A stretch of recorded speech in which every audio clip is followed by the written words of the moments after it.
sports. We are Baltimore. We are Florida.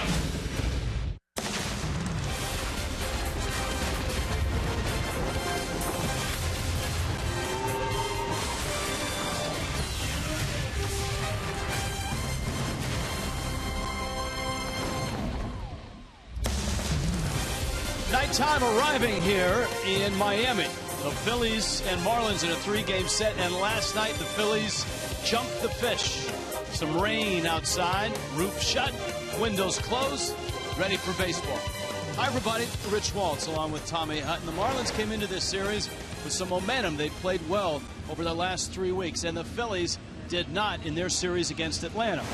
But the Phillies apparently didn't get that memo and got the Marlins pretty good last night. Yeah, I think the Marlins, Rich, after losing 4 straight, need to tighten things up a little bit, a little better defense. And I think during the run, when we saw the ball club playing so well, they were getting a lot of big 2-out base hits. The last time he pitched, Adam Conley did get the memo, so to speak, and that was go as hard as you can, as long as you can. Explain that. You know, here's a young pitcher who was trying to pace himself, and he's trying to figure it out at this level.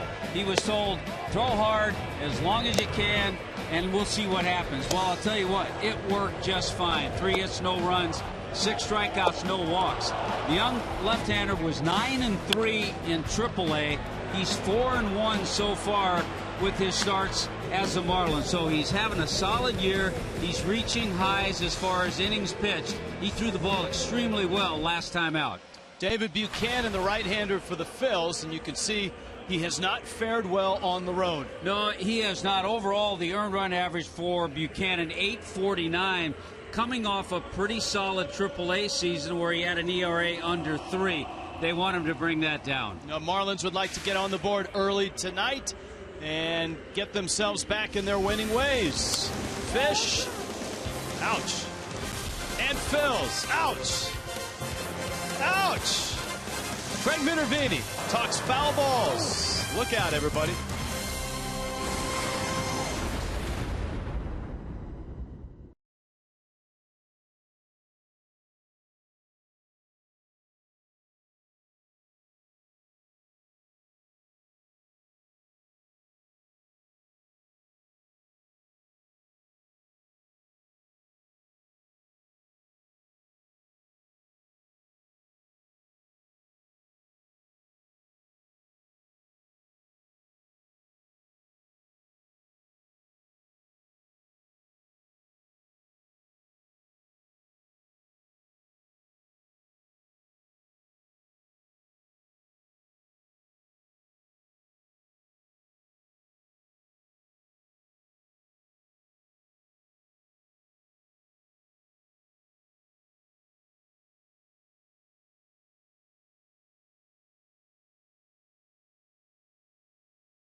that is a fun thing to get if you're a fan. With more on that, Craig Minervini, Jeff Kona. Nothing like it. I'll tell you the story later during the game. The first time I got a ball at a game, because for a fan, that is one of the neat things to do, to get, especially during the game.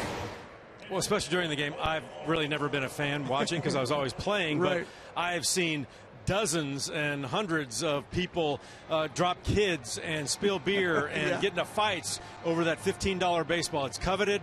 People love to do it. They will do whatever they can to grab that souvenir and take it home. Be careful when you're going after foul balls. We did talk to some of the Marlins players who admitted when they went to a major league game, not the easiest thing to do to come home with a souvenir like that.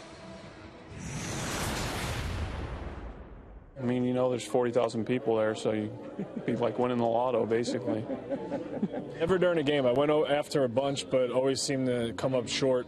I got a lot of balls there in BP, though, because we always got there when the visiting team was hitting. Yeah. Used to go to like 5 to 10 games a year, so I had a stockpile of baseballs. Yeah, I went to a couple major league games, but I don't think I ever went after any foul balls. So my grandfather was a professional scout for the Pirates, and when I was a kid, I used to go to a lot of minor league ballparks around Ohio, Pennsylvania, and New York, and he would take me along with him, and I'd hold the radar gun, and anytime a foul ball would go up, I'd put the radar gun down, run after, and try to go get it, just like every little kid does. And yeah, it's always special when you get to go home with a ball and you savor it and you keep it and show it off to all your friends when you're little like that. Went to a big league game in Atlanta and actually caught a foul ball, and I think that's the only time I've ever done that. So I started off well, and at this point it's been it.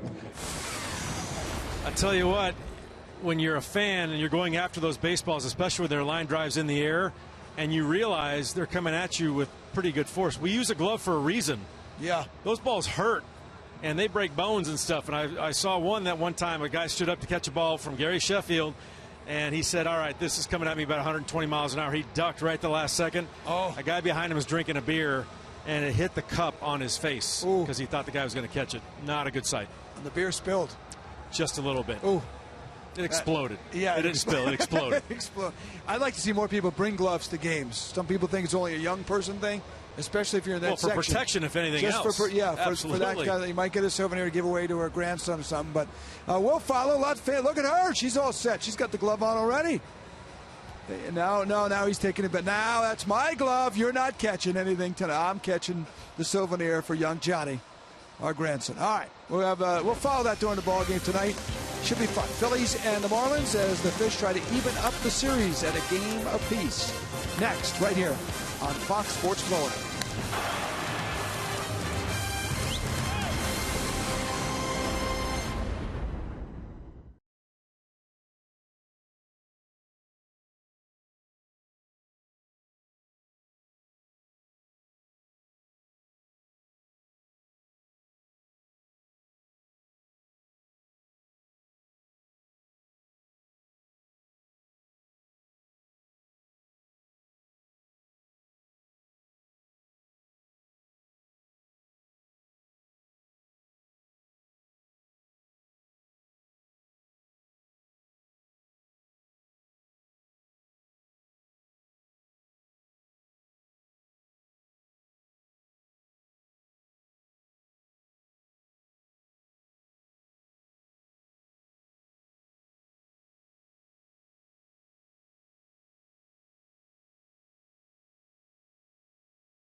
Florida is brought to you by Toyota. Let's go places. By Vico Painting Contractors. Top quality work, excellent customer satisfaction. Visit VicoPainting.com. By Checkers, epic meals, epic deals. And by AutoNation. Save on over 70,000 vehicles now. Visit us online at AutoNation.com.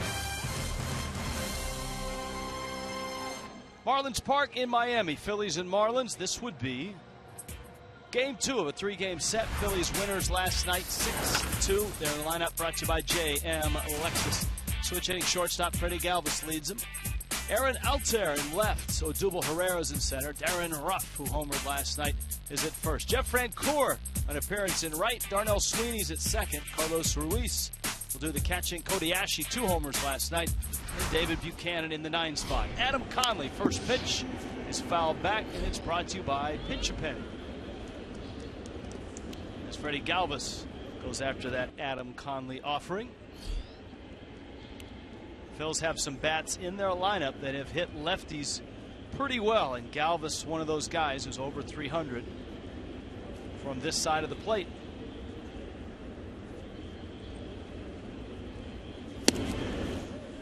And Tommy, certainly important to watch the radar gun. Yeah, and to see how Adam Conley mixes his pitches, a couple of really good fastballs so far. He's exceeded his career high in innings pitched, so I know the ball club's keeping a close eye on him. 95 with that fastball. He's 0-2 on Galvis. Altair and Herrera coming up. Conley was brilliant against the Mets. Career high 7 innings, no runs, 3 hits. One of the things that both Chuck Hernandez and Dan Jennings felt about Conley in that start, not only did he throw harder, his average fastball was up by 2 miles an hour, but he was able to finish his pitches, even the touch pitches, the changeup, the cutter. Hard smash and a diving stop. Solano on his feet gets the out. And a nice way to start the night by Donovan Solano in third. Well, that's when a pitcher really appreciates that defense behind him. Quick reactions. Galvis can't believe it. He's looking down at Solano saying, how did you pick that ball? Ball hit sharply.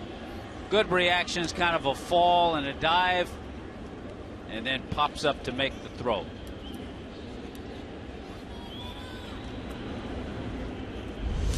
Aaron Altair now.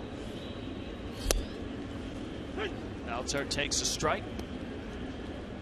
Arizona guy. Drafted as a high schooler. It's been a long time in single A or even lower. Rookie ball, low A, then high A. Or finally last year advancing to double A, and then just a taste of the big leagues. Adam Conley, ladies and gentlemen, has the first 2 outs. All right, we'll take a look at the Marlins defensively. You've already seen a great play by Donovan Solano at third. Defense brought to you by BMW, Dietrich, Yelich, and Ozuna in the outfield. There's Solano, there's Miguel Rojas, D. Gordon, Justin Bour over on the other side, and JT Realmuto behind the plate.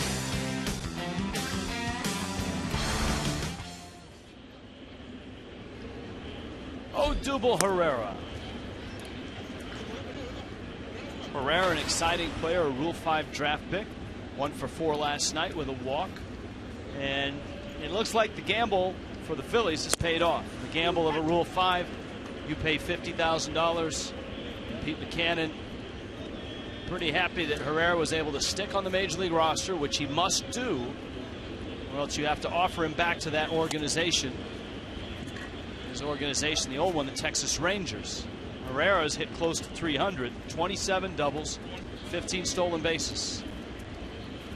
Pete Buchanan extended yesterday through next year and named the full-time manager, no longer the interim manager of the Phils. And he deserves it. He's done a nice job with this club. He's gone 28-32 since the All-Star break.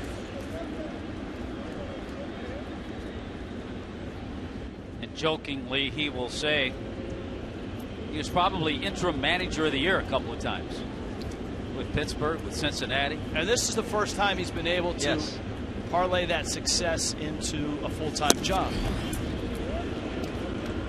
Conley misses out.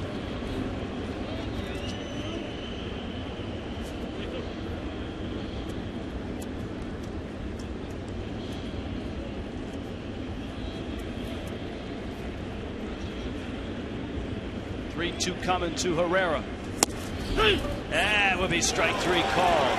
Carlos Torres rings him up. And Adam Conley has a nice, clean first inning with a pair of punch-outs.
Miami's lineup is brought to you by JM Lexus.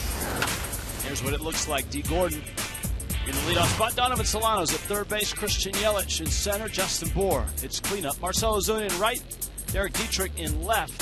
JT Realmuto behind the plate. Miguel Rojas, a 7-game streak, homered last night. Adam Conley in the 9th spot. And there's a look at David Buchanan.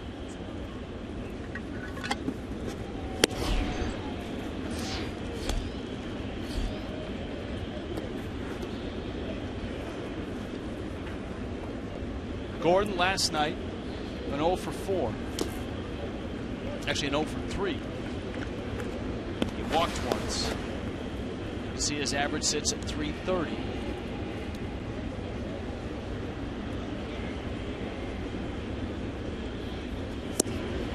Buchanan gets a strike on the inside part. It's 2-1 with Solano and Yelich. And if anybody reaches, Justin Bour.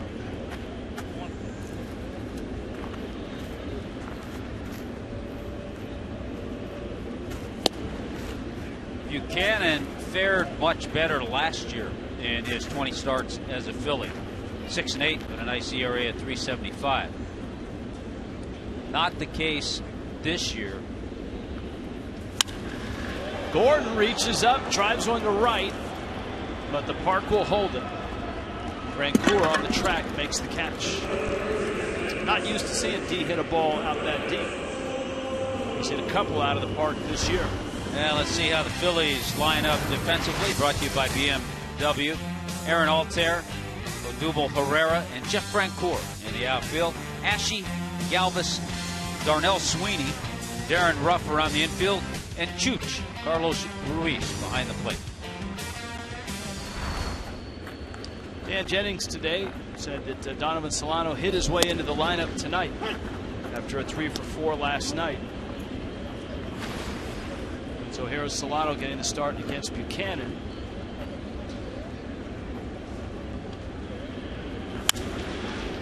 Solano lines one into the seats.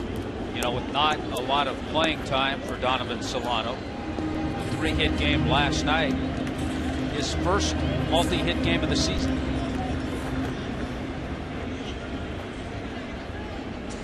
Last night, a little too much Aaron harangue for everybody. 7 innings, just 2 runs.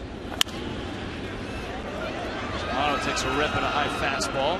I don't know if Craig is out there with his glove yet, but there's already been a couple of souvenirs down that right field line. If you're just joining us tonight, Craig Minervini will be roaming with his glove, looking for foul balls. Heard from some Marlins about their experiences as kids. Foul balls at a big league game. Solano swings and misses. And down he goes. There's a youngster with the ball. Not sure if he got it during batting practice. What's your scouting report on David Buchanan? Well, a couple of things. A lot of two-seamers.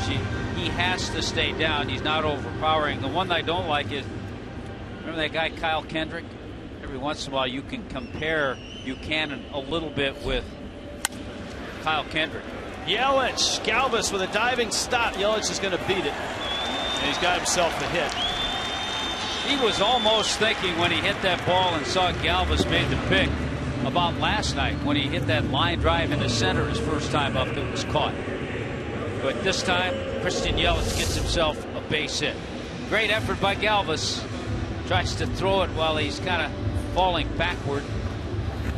And Yelich beats it out.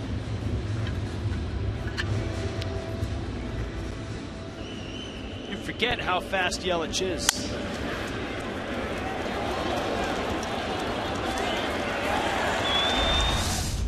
He's at first. Bohr on the outside corner, and that's exactly where the Phillies pitched Bohr last night. Outside part and off the outside part. He was 0 for 4.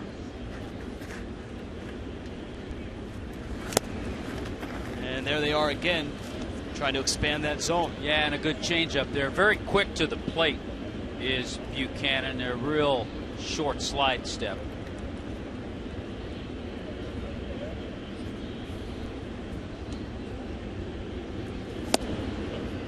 Fastball in. Buchanan started to walk to the dugout. Thought he had strike 3.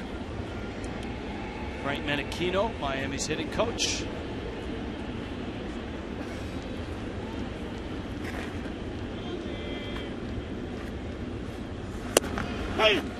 That's strike 3 called. Down goes Bohr. Buchanan gets a strikeout. Miami leaves Yelich at first. Headed to the second. Boy, that was out by a pretty good margin.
Kendall Toyota. In Miami, Phillies and Fish. Adam Conley gets Darren Ruff Blasts one up into the seats. Foul. Darren Ruff. Nice shirt, nice souvenir, and he kept the beer intact. Darren Ruff has really hit lefties well this year. His slash line is 384, 450, 674. That's an OPS of 1,124, and that is the best in baseball against lefties. But this lefty gets him out. Adam Conley gets a pop-up. There's one down. Well, you're right. In just 86 at-bats against left-handers, Ruff has 7 home runs and 19 RBIs.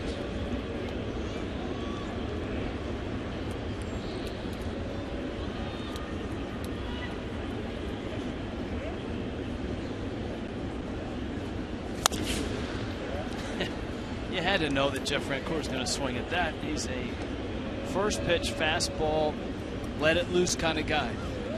And over the years, Francoeur has done a pretty good job against left-handers. This year, not so much, for whatever reason. But it certainly has been a nice year for Francoeur to spend the entire year in the big leagues.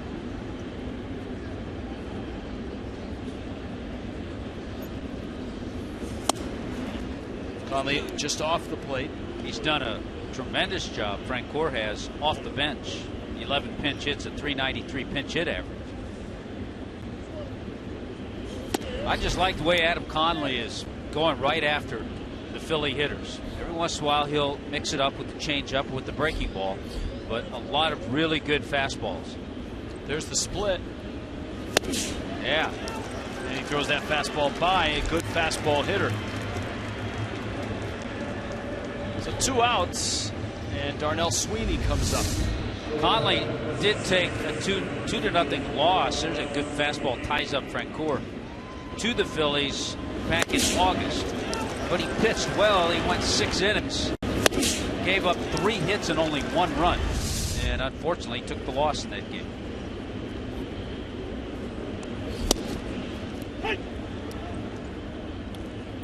Sweeney getting the start at second base.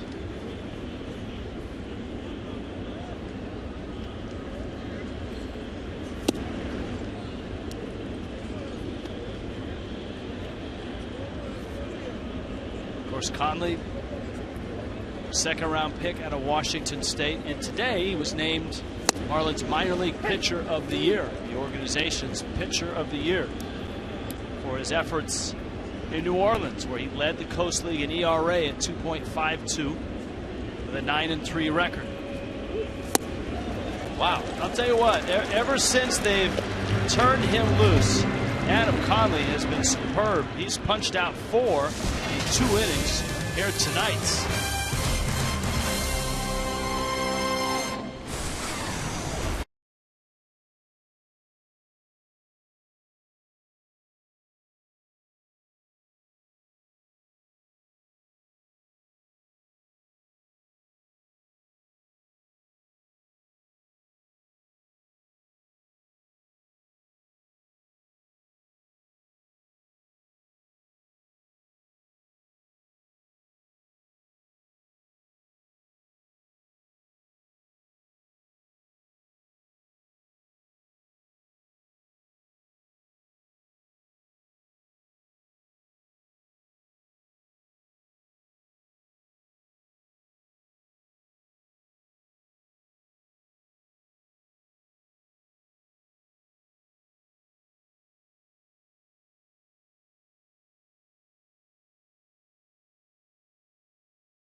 are you? Oh, how are you? We're out in right field in section, I believe it is 4, where some other fans here brought their gloves to the game because, there's nothing quite like coming to a baseball game, especially at the major league level. Yeah, you can get a ball during batting practice, but to get one during the game, that's my goal tonight. And one of the strategy tips, if you're going to try to get a ball, is go to the opposite side of the field. So if there's a right-handed hitter, you got a lefty pitcher. This section, there's a line shot. That's not going to be a souvenir for anybody. Base hit there for Ozuna. Is go to the opposite side, and very often they'll foul either behind the plate or here in right field. In fact, that's how I got my first ball ever. We'll tell you about that later. Got a picture when I was a kid and got a first major league ball. Did you ever get a baseball to game? Yes, I have. How many? Probably like 5. Pretty good. Yeah. So you're ready. So he's ready, and we'll be running around tonight with a glove. Maybe we'll catch a ball. Did he say 5? 5 balls, right? One game? During a game? Not during a game, but a bunch of games. Yes. All right, during a bunch of games. That's impressive. Yep. Midweek night, a little smaller crowd. It's a good night to try and get a baseball. Oh, I know what they're talking about. Here's Derek Dietrich. It's fun to hear Dietrich talk about growing up. Of course, his grandfather, a great minor league player, and then a minor league instructor, coach, and then a scout. And so Dietrich spent a lot of time in minor league parks. And in his words, he would hold the radar gun up for his grandfather.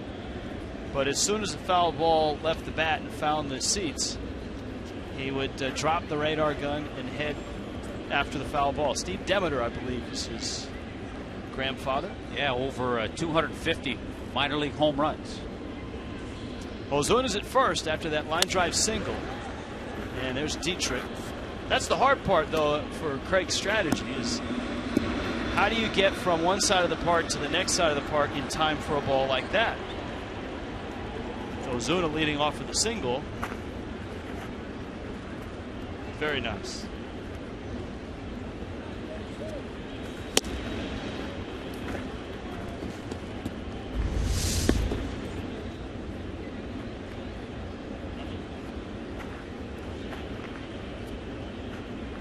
All right. Outstanding. That's nice. 1-2. Pitch is out. Of course, that foul ball can't cause problems. We saw that the other night with those twin boys. Yes. One. But we were able to solve it. Yeah, an extra ball made everybody happy. 2-2 coming. And Ozuna dives back in. Dietrich last night had a couple of hits, including a triple. It was 2 for 4.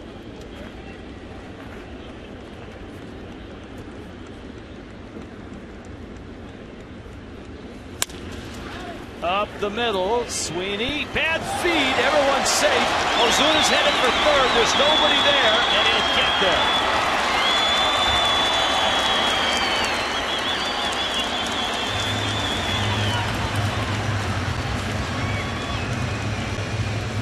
Pete McCannon not real pleased with that. Well, it all started with the poor feed from Darnell Sweeney. Watch Ozuna. He's thinking, well, it's going to be a double play. I got to slide to get to the shortstop. He does. Now he's got to get to the bag. All right, touch the bag with the left foot. Alertly picked up the ball, realized nobody was at third, and hustling Marcell Ozuna gets to third base. Good job on his part. It's a fielder's choice, and then an error charge to Sweeney, the second baseman.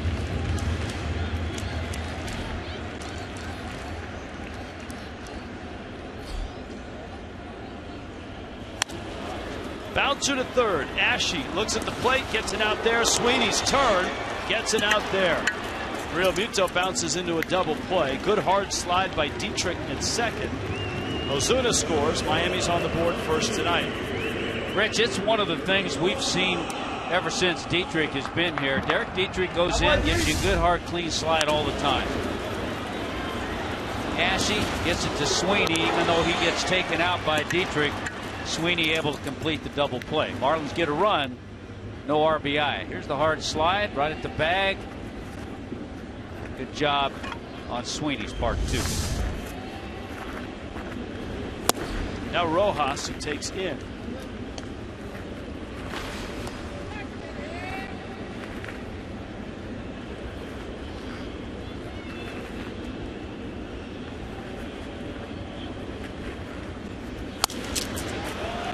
Wilson to center field. That's an 8-game hit streak for a guy that really has shined playing in the absence of Adeiny Echeverria. That after a 2-run homer last night. The series ends tomorrow at 7:10. Seniors 55 and older can get free tickets on Senior Free Ticket Thursday, presented by Wellmax Medical Centers. Get a coupon for a $5 ticket. Go to marlins.com for more info. That at your South Florida Subway restaurant to get that $5 coupon.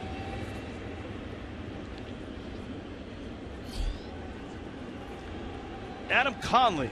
I think Adam Conley, Rich, has surprised all of us. A guy who didn't hit in college, didn't get a lot of opportunities. You don't until you get to Double-A.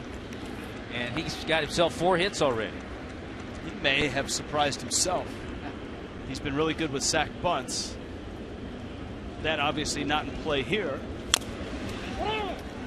High chopper. Oh, and a break for Conley. It took a right turn on its second bounce.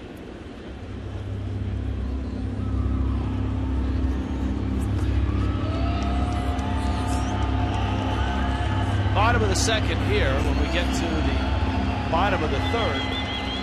Joined by Marlins pitching coach Chuck Hernandez. A lot to talk about, and I think a fascinating discussion when talking about Adam Conley and the adjustments that they asked him to make.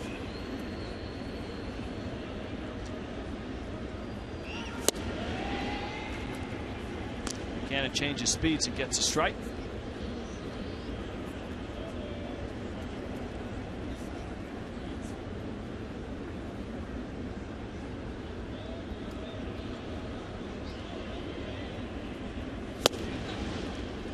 And down goes Conley. Miami's on the board. Got a couple hits that inning, and they lead it 1-0.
Fan and you've got a photo, you could turn it into the Data Strong fan of the game. Just tweet your photo to FL Data Strong fan.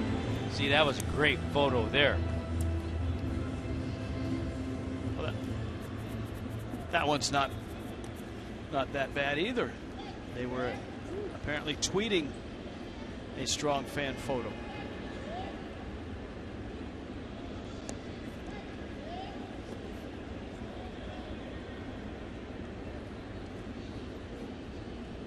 Adam Conley. Fastball, Carlos Ruiz fouls it back. Carlos Ruiz, such a nice part of the glory years in Philly. Panamanian catcher, now 36. has one more year on his contract.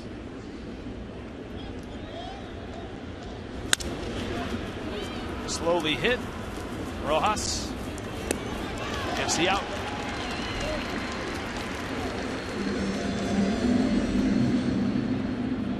And there's one out. Cody Ashe now. Conley has struck out 4, and he's retired all 7 that he's faced.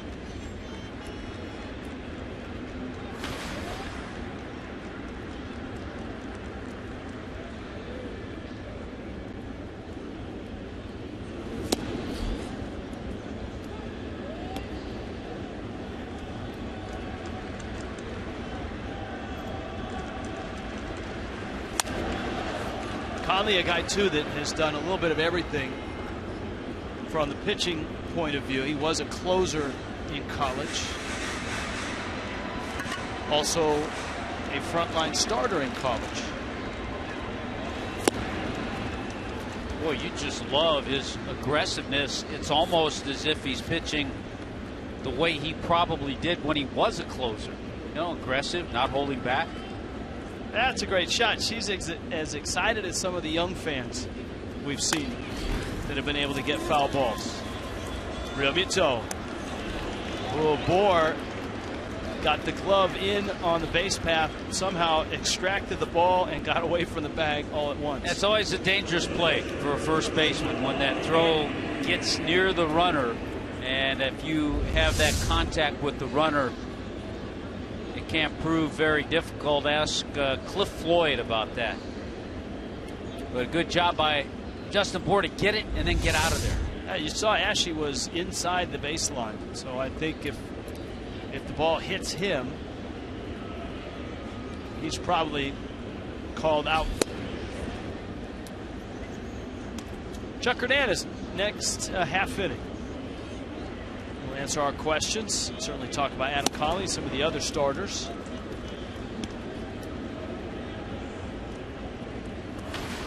Ball and a strike to Buchanan.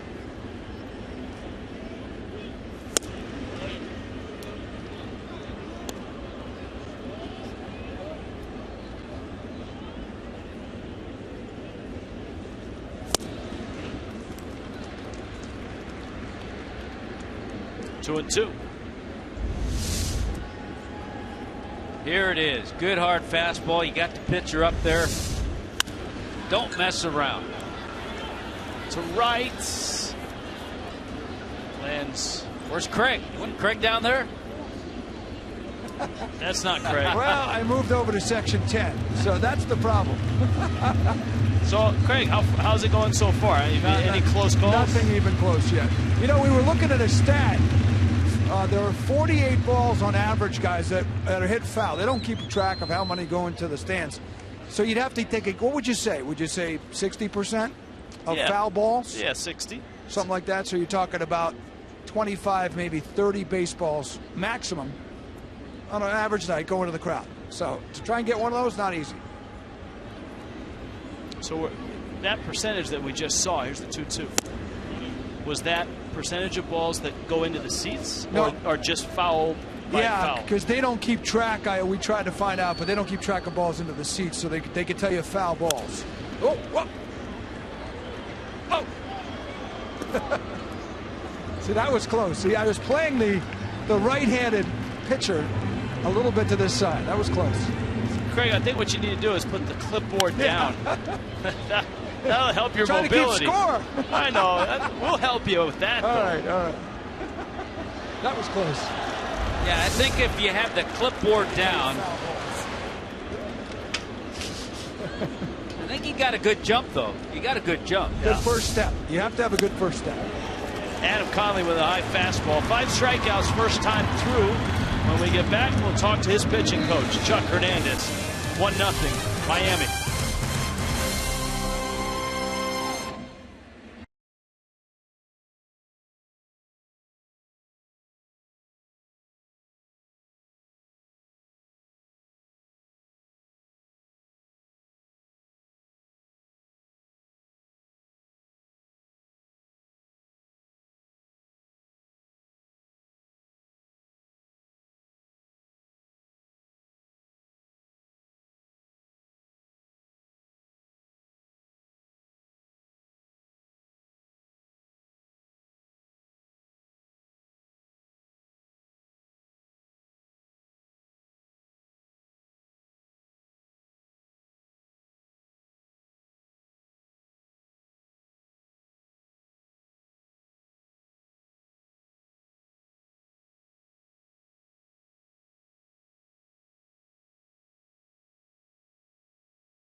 his last time out against the Mets, and he's been brilliant so far tonight. Chuck Hernandez, Miami's fine pitching coach, joins us now. Chuck, you told us before that start against the Mets you wanted him to go as hard as he can, as long as he can.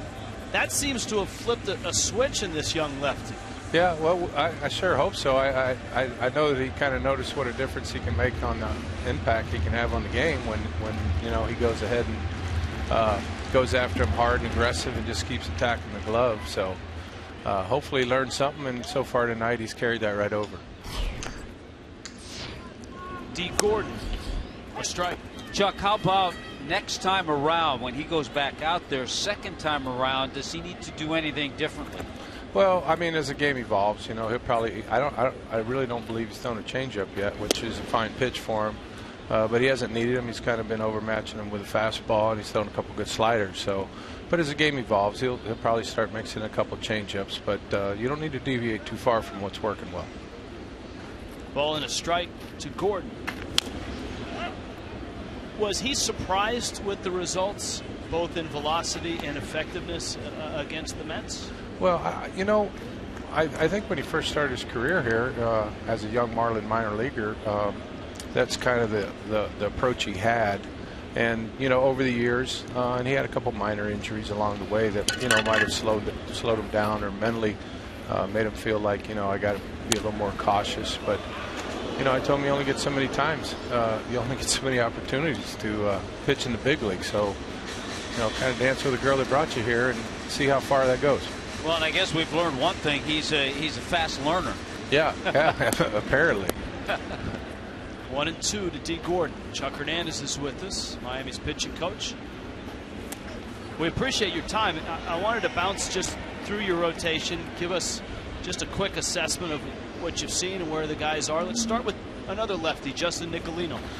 Well, Justin shows some good things. Many of our young pitchers have come up, and as always, there's some growing pains, and there's some days that they'll learn some things from. But they've also had bright moments too, and shown why some are good prospects and people that we were high on. So I've been impressed, with his command, his location, and yet he still has things to improve on. What do you expect, Chuck, in the game tomorrow night from Jared Kozar? Well, Jared's come back and thrown the ball well.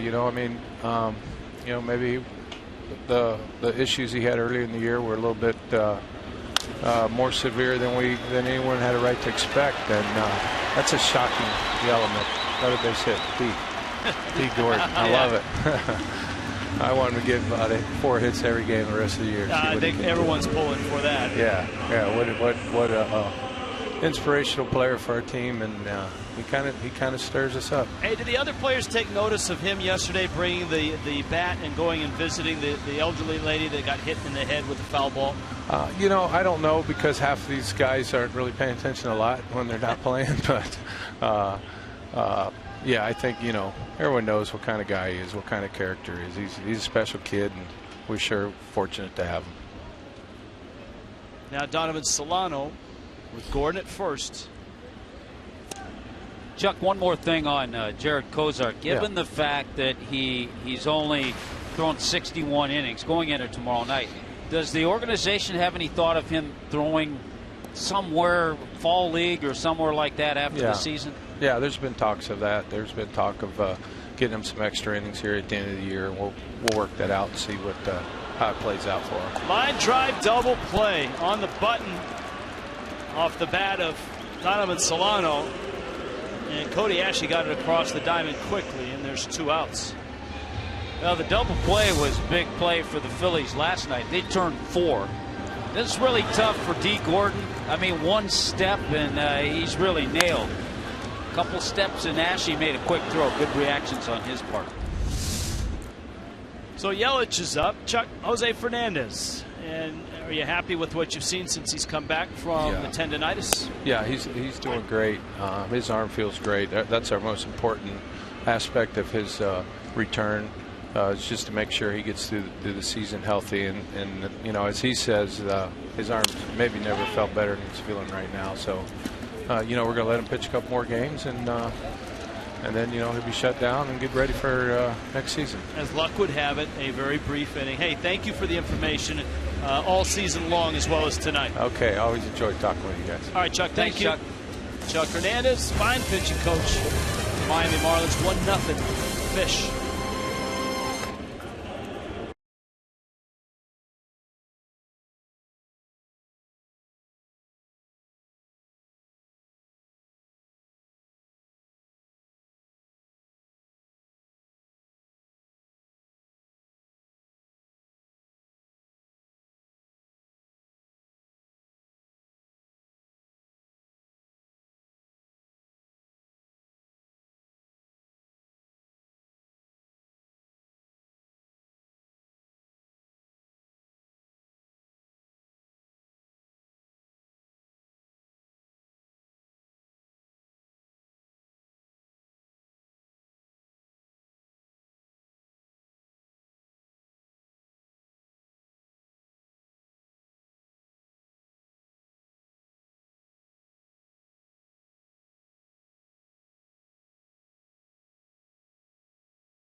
Nothing lead for the Fish.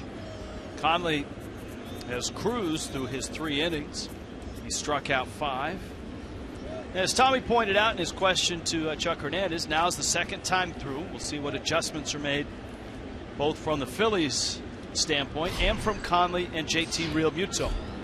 It's kind of the thing, and Chuck made mention of it. If it continues to work, and the hitters will let you know.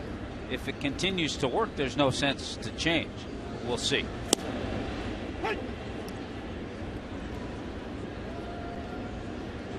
Ball and a strike. We'll keep you up to date on games going on. The Mets 2-0 over Atlanta in the 3rd. The Nationals are trailing again against Baltimore 2-1. And another night like last night for the Nationals, and that could be fatal for them.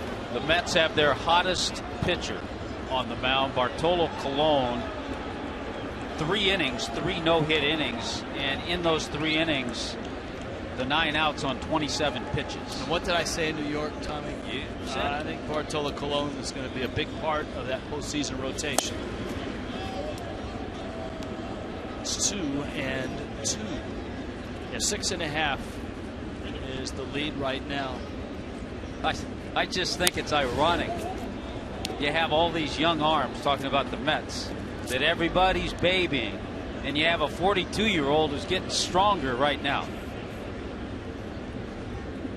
So true.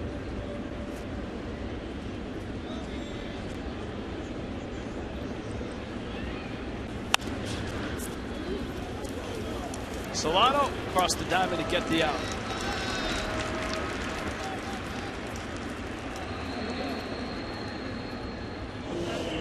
Back to the Future Night is presented by Pepsi. Friday the 25th, Marlins and Braves. Take your photo with a DeLorean. Enjoy post-game fireworks as well. And of course, you can get a game ticket and a Billy McFly bobblehead for just $25. Go to marlins.com/special events. And that's where you get those tickets that get you that bobblehead. We showed it off last night. By the way, very good changeup to start Altair with.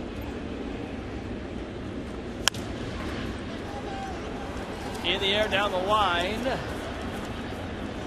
And you see how on the second pitch, the fastball, he just couldn't quite pull the trigger on it.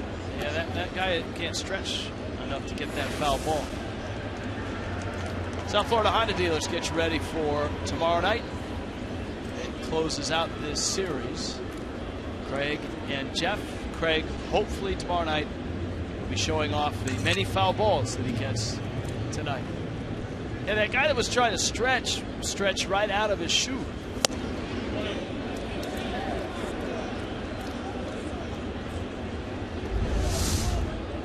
One guy stretching, the kid who jumps the fence, lost his shoe. There goes the shoe. And the shoe. Only trying to get a strike on that inside part. And it counts 2 balls, 2 strikes.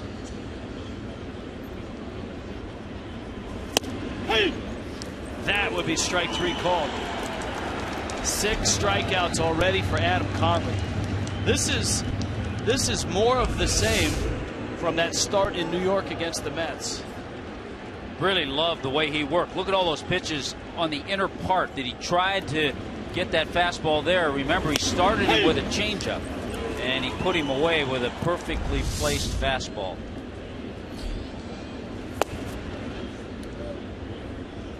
Now Odubel Herrera.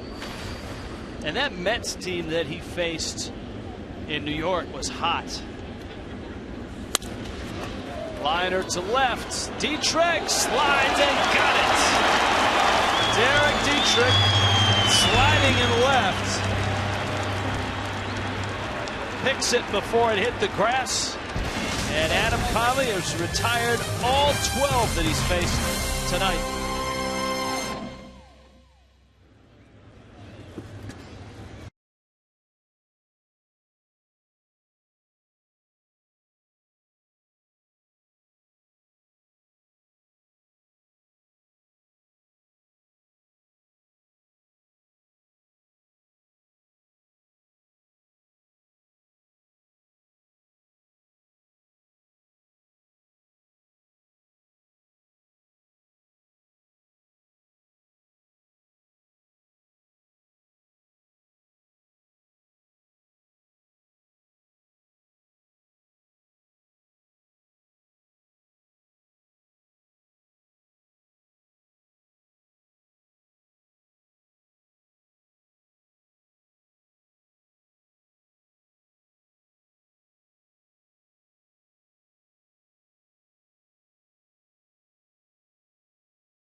Epic meals, epic deals. And by the Florida Department of Transportation, reminding you, drive sober or get pulled over.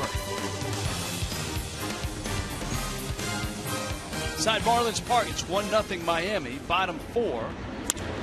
Justin Bour, right field and deep, and gone! A hanging breaking ball, and he did not miss it.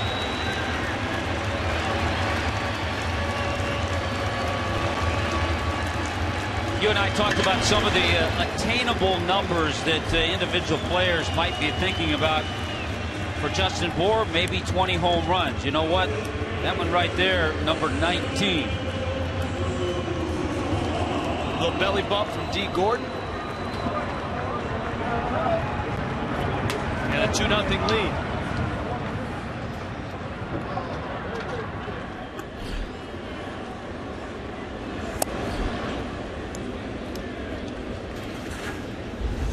Warren Henry driving the game. There's the spin.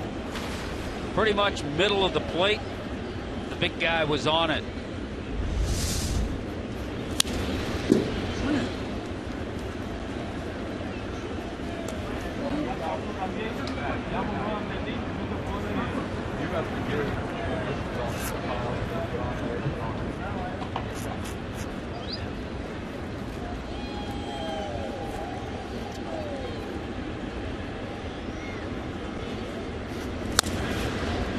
Ozuna pulls one wide of third. Ozuna single back in the second.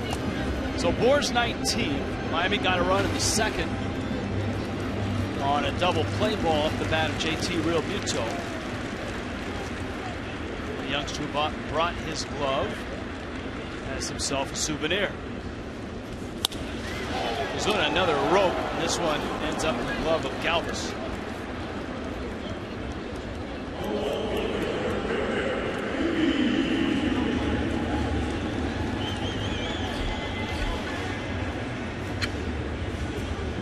Justin Bohr has hit 5 home runs during the month of September.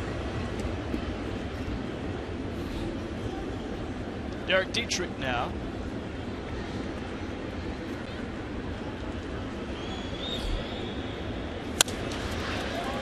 And he slices one into left field. What a nice couple of nights for Dietrich. You always like to see Dietrich send a few balls out that way. Sometimes he hooks the ball a lot and hits balls into right field, but to stay back, hit a ball that way, always a good sign. And you're right, Dietrich with a couple of hits last night, one of them a triple.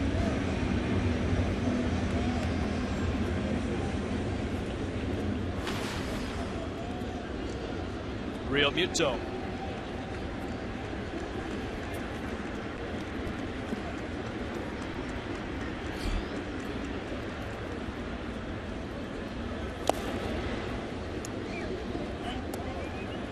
For whatever reason, the Phillies have had Miami's number this year. The Phillies have won 9 of the 14 games. There's still time for the Marlins, though they're running out of it. Tonight's game, tomorrow night's game, and then the 3-gamer in Philly on the final weekend of the season.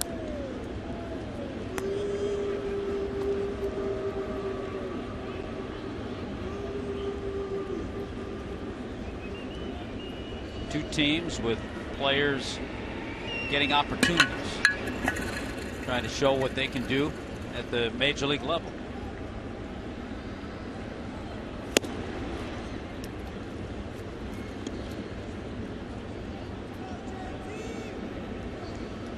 Marlins without some of their key guys. Phillies talked about Miguel Franco. Ryan Howard with the bruised knee, seems like he's done for the year. Realmuto rips it into left. A couple of singles, and of course the inning open with a Justin Bohr home run. Well, the Marlins are having good swings. This two-seamer kind of comes in right into the wheelhouse of JT Realmuto. Mentioned 7 base hits. In his last 4 starts, David Buchanan in 15 innings has given up 36 hits. That's not counting tonight.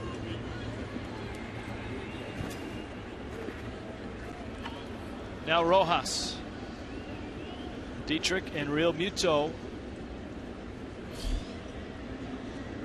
Miami looking for somewhat of a big inning here, and that one almost hit Rojas. Miguel, a delightful interview tonight on Marlins Live,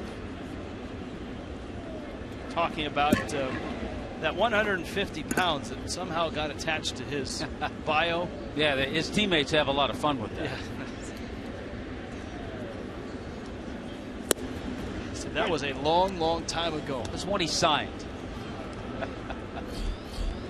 He's a very engaging young guy to be around. He's a real interesting guy, yes, too, Tommy, because defensively he's already there. He's as polished as you'll get. And you can see the improvements that he's made offensively.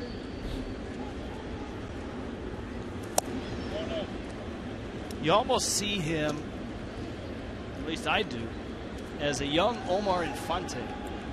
Remember when he was a super utility That's guy a good one for the Braves? Yeah.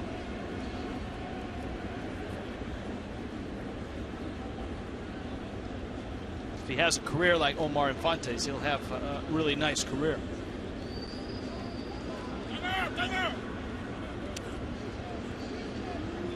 Well, with his base hit in the second inning, he's extended an already career-high hitting streak to 8 games.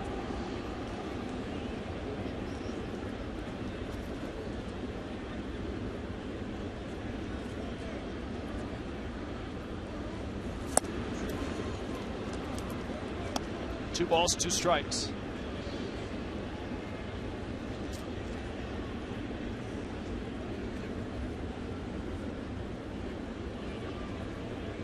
Buchanan, an Atlanta kid, and he stayed in town, went to Georgia State University.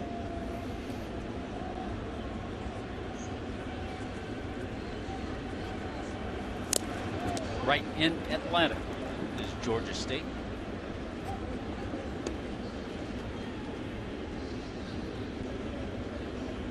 Marlins team bus drives right through the campus on their way to Turner Field. Of course, in a couple of years, that won't be the route to get to a ball game in Atlanta. Yeah, if we're passing through that way in a couple of years, we've gone the wrong way. We've made a wrong turn.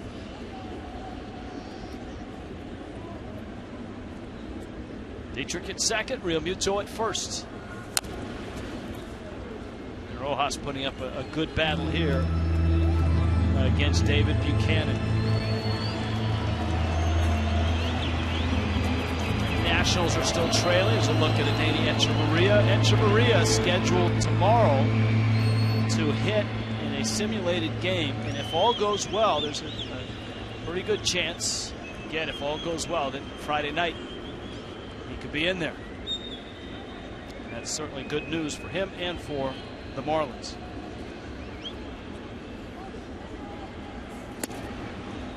Pitch is up. It's been a nice at bat for Miguel Rojas. He's taken a couple of close pitches. Got the pitcher, Adam Conley, on deck.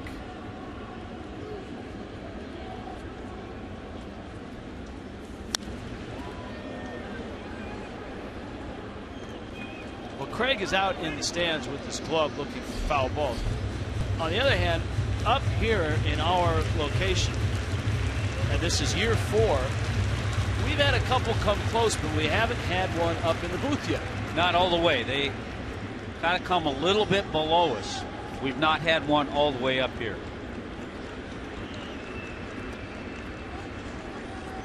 Full count. And Rojas keeps the battle going. I'll tell you another thing we haven't had. A fan was asking me today. We were talking around behind the batting cage and wanted to know had a ball hit any of the beams or any part of the roof. We haven't seen that either. Not yet, and I would have thought that would have happened by now. This is pitch number 10 coming to Rojas. To third, Ashe out there, across the diamond, out there. And the Marlins hit into their second double play of the night. They bounced into 3 of them last night. Justin Bour, though, makes it 2-0.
Adam Conley has been fantastic tonight. In 4 innings, he's retired everyone he has faced. He has struck out 6. He has 4 ground ball outs and a couple in the air. A great sliding catch by Derek Dietrich out in left field. That ended the 4th inning. Darren Ruff, Jeff Francoeur, Darnell Sweeney, and that ground ball is into left field.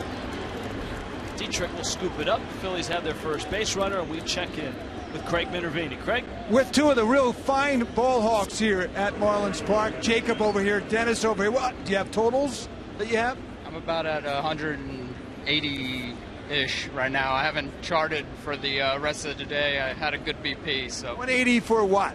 On the season, mostly BP and some in-game. A couple foul balls, a couple umpires. Got a number on yours? Yeah, I'm almost at 400, 1 away. Wow! This season? This season alone. Now, obviously, most are from batting practice. What percentage, as you see that line drive, what percentage is going to be? Let's see if the Marlins try to get him out. Oh, good play over at first base, first and third. What percentage from the game itself? Very low, like 10% probably. Probably like 40 balls game-wise. Maybe fans, umpires, maybe fans out there watching. What are some tips you could give a fan who wouldn't like mind trying to help his chances get a ball in a game, Jacob? It's a lot of positioning. You got to make sure that you're in the right spots. You got to know your hitters. You got to basically study it up and put yourself in the right spot and hope you make the grab. Hope you get a lot of luck. You have like certain hitters, let's say on the Marlins, who you see constantly, where you know, okay, that's like, for example, that right field section is going to be who? Yeah, you got Azuna, who sprays it a lot up here. Sometimes gets it into the club level. Prado always sprays it around. You got, your lefties. You got Gordon. You got Yelich. They always are hitting it over between, the whole sections here. Ichiro gets it usually around 16, 17. Just basically guys like that. Right down to the section number, guys. We'll get back to the game with first and third here, but there's a little science to it as well. Yeah, those are the advanced metrics that have crept into foul ball retrieval. As Darnell Sweeney is up. Sweeney's driven in a run 4 times in this spot. And Conley has given up 2 hits. Darren Ruff, Jeff Francoeur.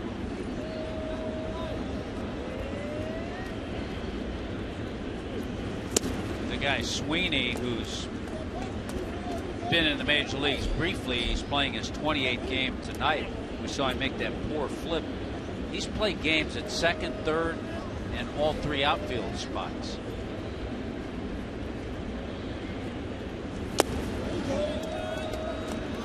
This is the first time that Conley has worked for the stretch, although his windup is a semi-stretch. Yeah, it is. There's not too much difference.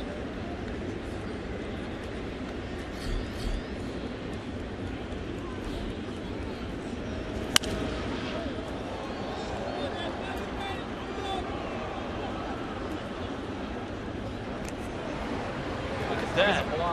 They're marked. Show them yours. Bagged and marked.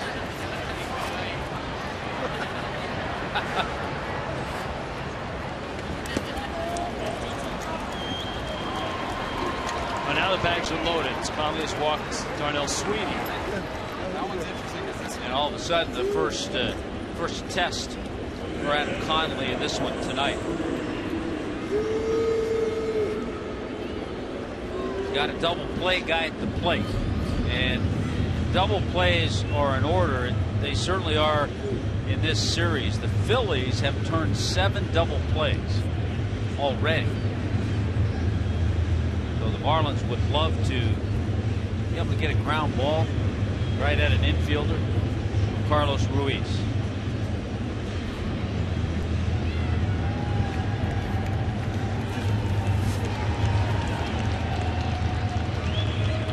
Most in the National League.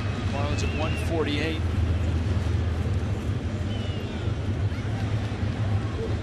They actually shorted the Phillies 1 last night. They turned 3 early in the game, and they had that double play in the 8th, so they had 4 double plays last night. Infield's back for 1 3 here. so far tonight.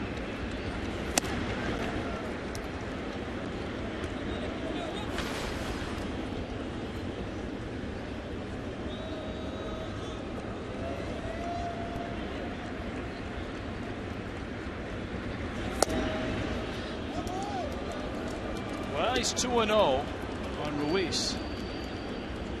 Bounce to short.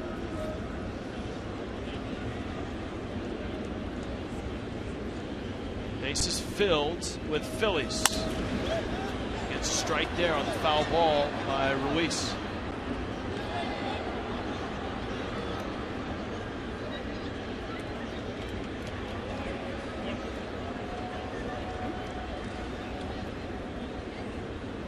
Every once in a while you get an old school foul ball.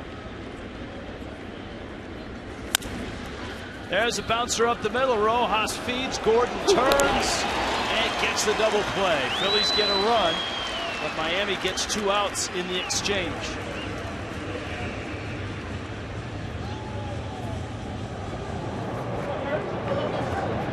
Yeah, that's part of the game. When you still have the lead, you'll certainly take the 2 outs and give up the run. But once that ground ball was hit, 6-4-3.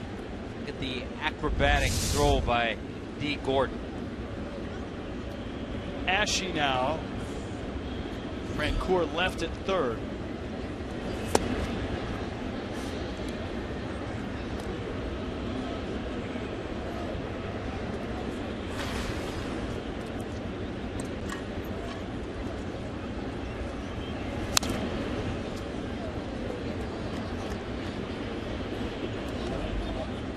Now remember, earlier this year, Ashe was sent down to AAA to work on playing left field. He lost his third base job, which you thought, last year he was the third baseman of the future. And when Franco got hurt, Ashe was back, and now here he is playing third base again. But I think the Phillies would tell you their future at third base is Maikel Franco.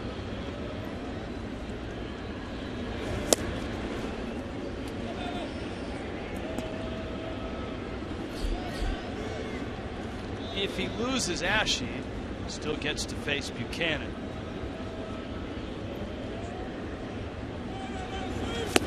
Got him with a breaking ball. So Adam Conley limits the damage. Bags loaded, nobody out. The Phillies get just 1. And Miami still leads it 2-1.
Morning, remembering the great and now late Yogi Berra.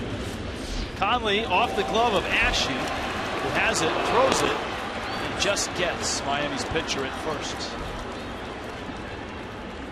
I think in the case of Yogi Berra, it's just a celebration to a guy who meant so much to this game. 90 years old. But look at the Just an incredible career on and off the field. 18 times an All-Star, 10 times a world champ, and 3 times the American League Most Valuable Player. And of course, part of the juggernaut Yankee dynasty. The all-time leader, Yogi Berra, in World Series games, 75. Wow. To put that in perspective, the active leader now is Yadier Molina with 21.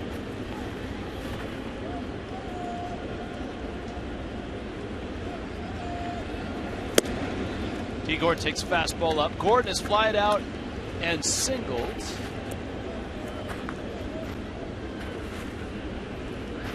A 1-run ball game here. The base hit by D, number 188. Gordon a ways behind Bryce Harper. Harper at 342, and that's after an 0 for 1 tonight for him.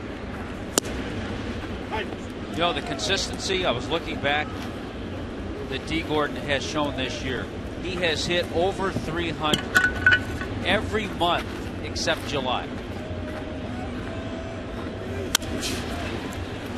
Inside outs that one to Galvis. And Gordon is out at first. So Yogi is known certainly for his Yankee pedigree, the World Championships, but one of the more quotable guys in baseball history.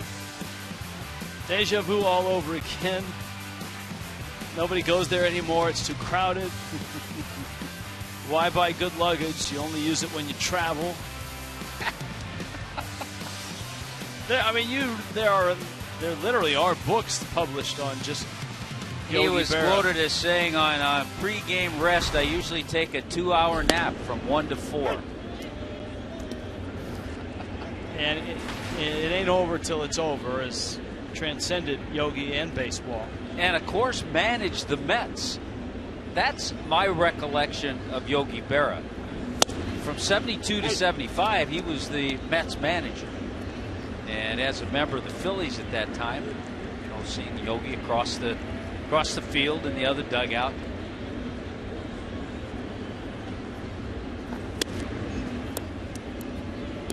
He also managed the Yankees, though that didn't end well. And it prompted him and the Yankees to split for a time. That was in the mid-'80s. He was gone for 14 years, but then came back to pinstripes. Solano bounces out. More on Yogi Berra when we return. Miami leads the Phils 2-1.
Berra, and it prompted us to dig a little deeper and find this really cool photo. you know who Yogi is. The man in the middle is Vin Scully, at the time the young radio broadcaster for the Dodgers. This looks like World Series at Ebbets Field. The gentleman whom Scully has his hand on his shoulder, that is Marlins Spanish broadcaster Philo Ramirez. The Hall of Famer, 2 Hall of Famers with Scully and Philo, and actually 3 if you put Yogi in there. There's Philo. Still going strong.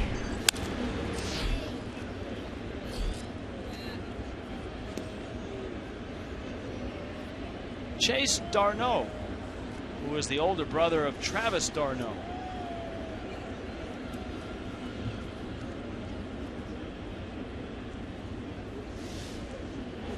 And Darno goes after a fastball from Conley. It's 1-2. See, look, that Philo's in the notes. He's looking for Chase Darno.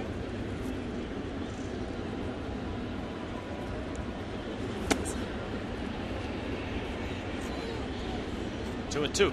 We both ventured by the Spanish radio booth tonight, and to our surprise and pleasure, we found Cookie Rojas in the house.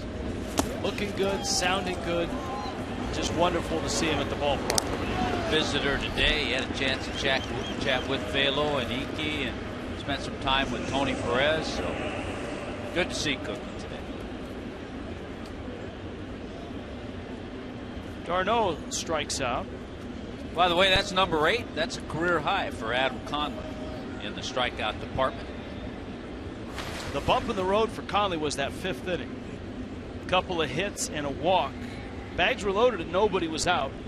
He got a double play ball from Ruiz and then struck out Ashe to end the inning.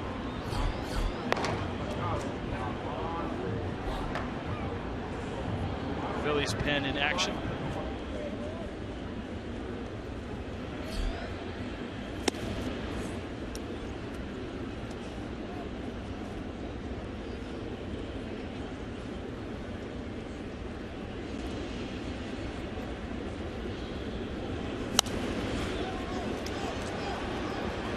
That one into the seats, and it's 2-1.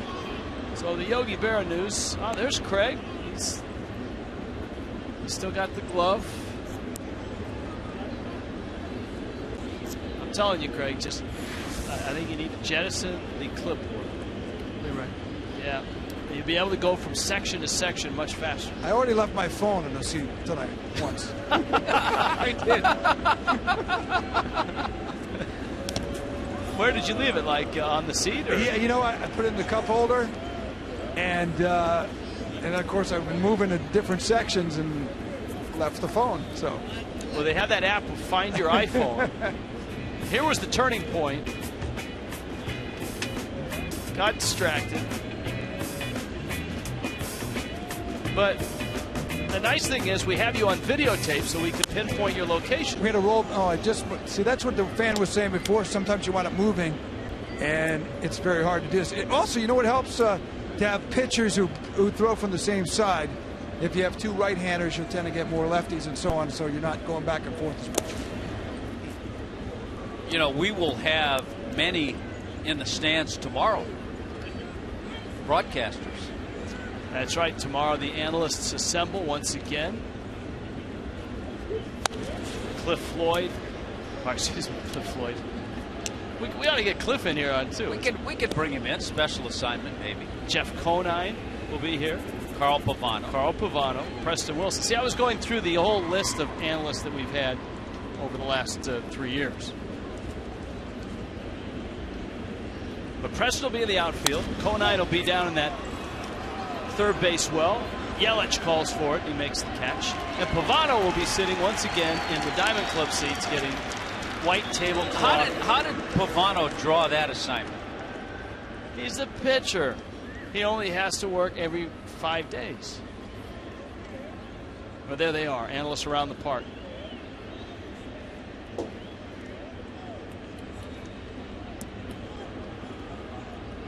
That's tomorrow night. Very successful last year.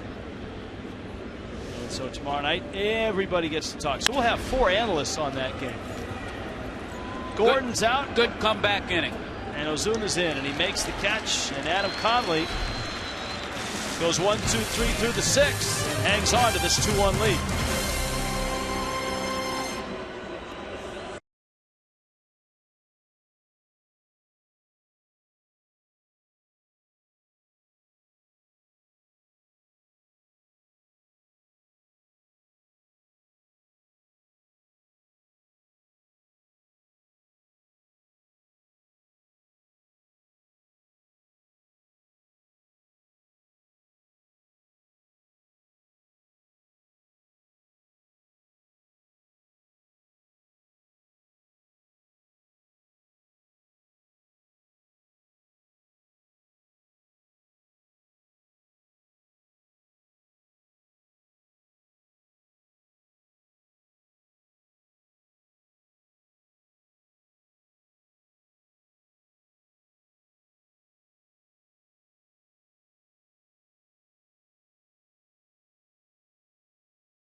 Copyrighted telecast presented by the authority. The Marlins may not be reproduced or retransmitted in any form. Accounts and descriptions of this game may not be disseminated without the express written consent of the Miami Marlins.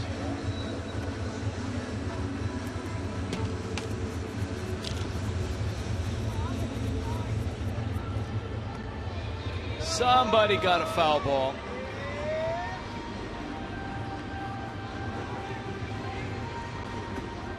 Now, I don't know, is that's Craig's foul ball, and that might be Craig's cell phone. She's going through your messages right now, Craig.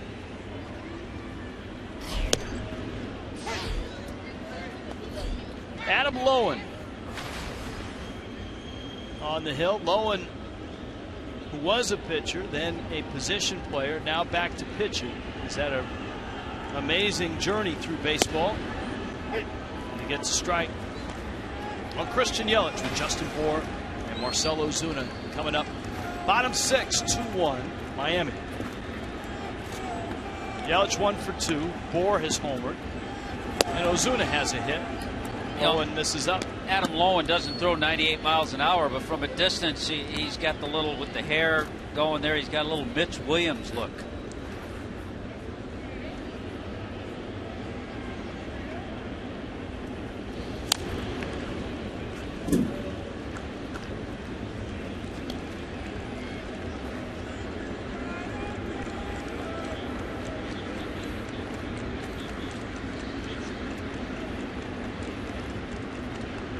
Everybody gets a picture with the foul ball.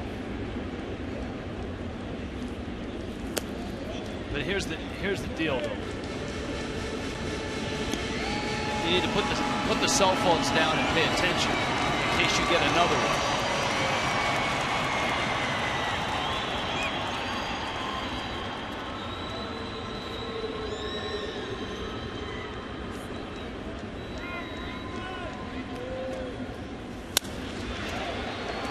Line drive. Yelich continues to swing it well. Lines out here. The Braves are coming to town, and the final Saturday Spectacular's got Marlins and Braves. That's the 26th. Hispanic Heritage Night is powered by South Florida Ford. You can pick up all-you-can-eat seats for just $35. Marlins.com. Get your seats.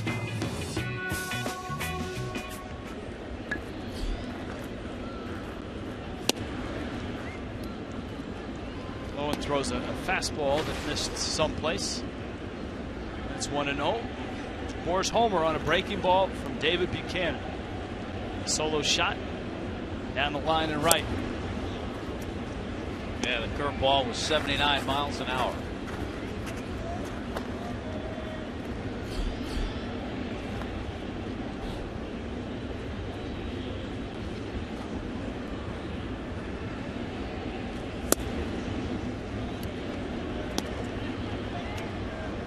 Lowen out of Vancouver, British Columbia.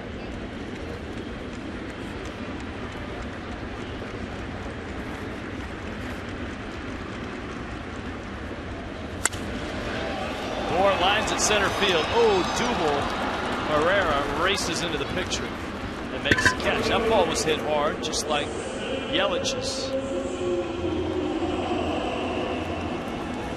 Hashtag your photo, FL Data Strong Fan. It's a chance to be featured in an upcoming telecast brought to you by T-Mobile.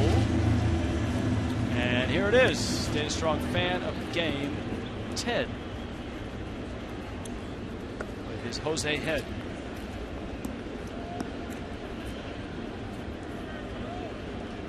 Jose is going to be pitching Friday night. By the way, you want to mark that down against the Braves.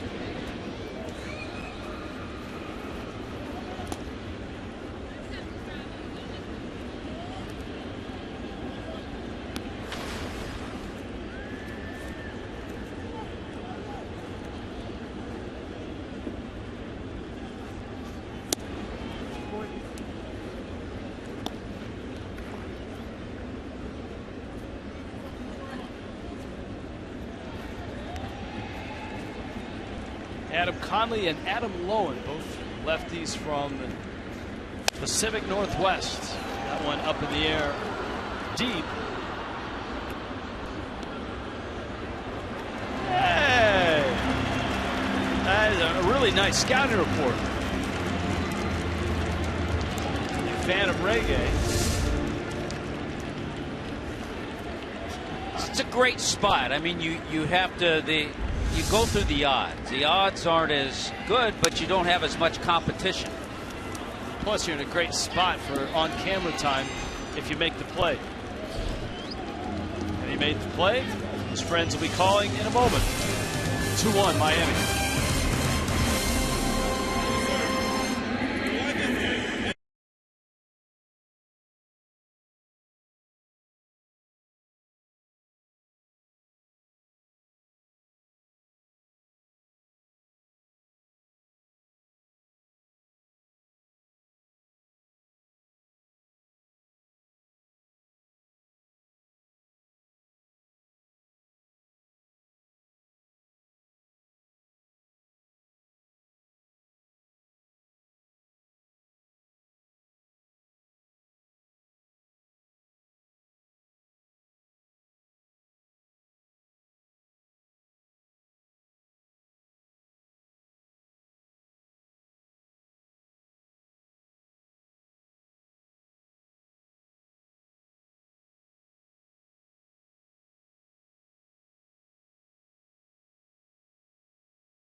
Adam Conley back to work in the 7th.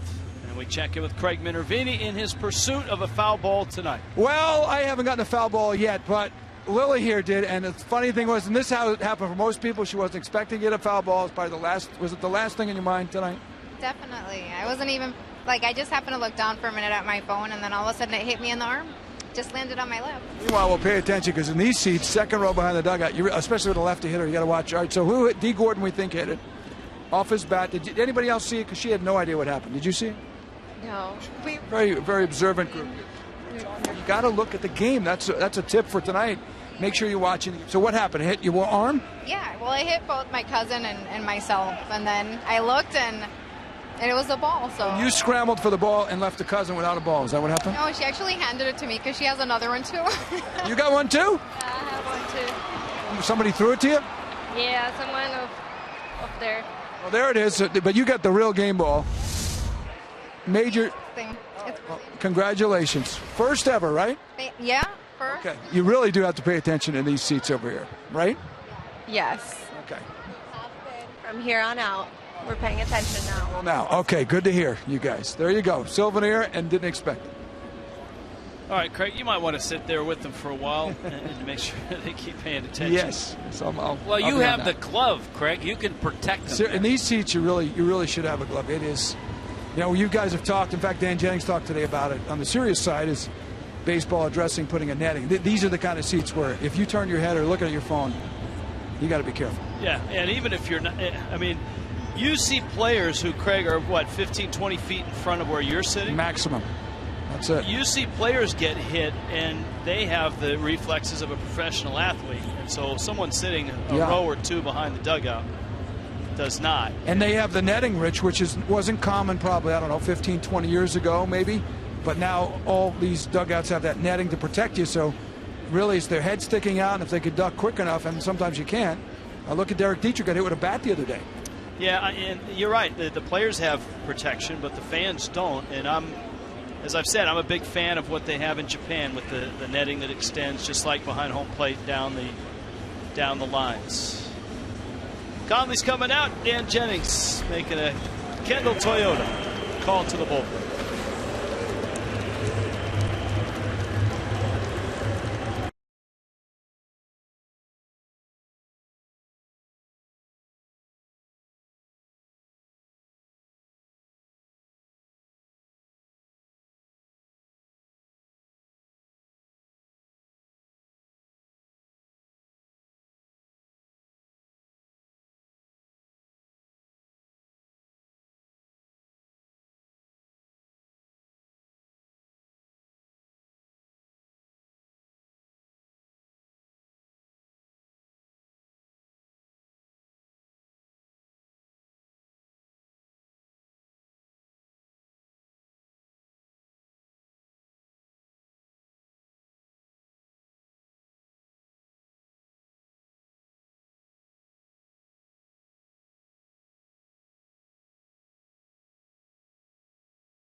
The biggest games get you ready for all the action. America's pregame, 5 Eastern, only on Fox Sports 1 and streams live on Fox Sports Go.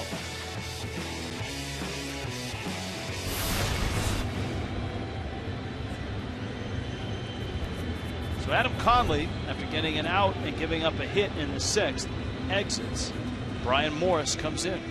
I think one of the things, there are a couple of reasons. 90 pitches Adam Conley had gotten to. The other thing, you and I were both talking about the season that Ruff has had against left-handed pitching. 7 home runs, average over 380. So Dan Jennings wanted to match up, get Brian Morris in here to face the right-hander. Check swing. I don't think he went. He gets first. He did not swing. So Morris hits Ruff. And by the way, the infield base hit by Odubel Herrera is 21st of the year. This two-seamer just rides in, catches that forearm of Ruff. there was an appeal down to first. Mike Winters said no swing. The other thing working here, Tommy, and Matt Harvey's is all about the Tommy John surgery and the Mets trying to manage his innings. But all across baseball, there are young pitchers like Conley who are pitching for the first time in the big leagues, now pitching into September, who have exceeded innings limits, and clubs want to be a little careful with them at the finish line. And for Conley, as you pointed out in the break, compounding that is last year was a short year for him.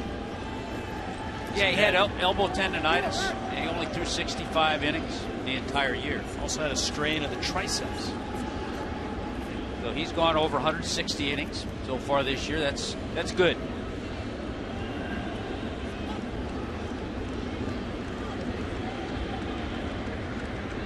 Morris 0-1 to Frank Court. Phillies at first and second.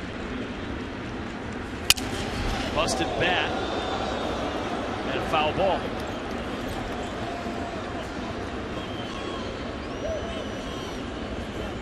All right, this is always fun to watch in super slow-mo.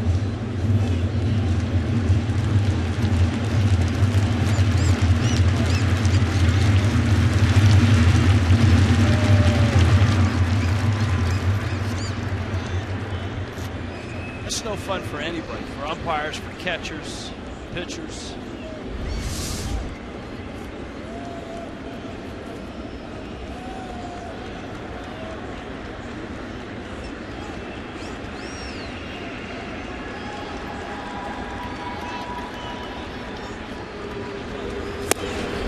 And Morris pounds it inside, gets a strikeout of Frank Court. Terrific pitch. That's the same pitch he tried to throw to Ruff. Hard two-seamer in. It just got him a little bit on the forearm, but a good pitch there by Brian Morris.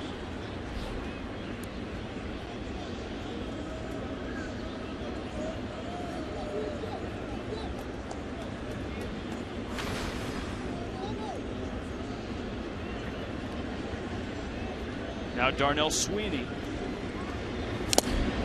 Big swing and a miss.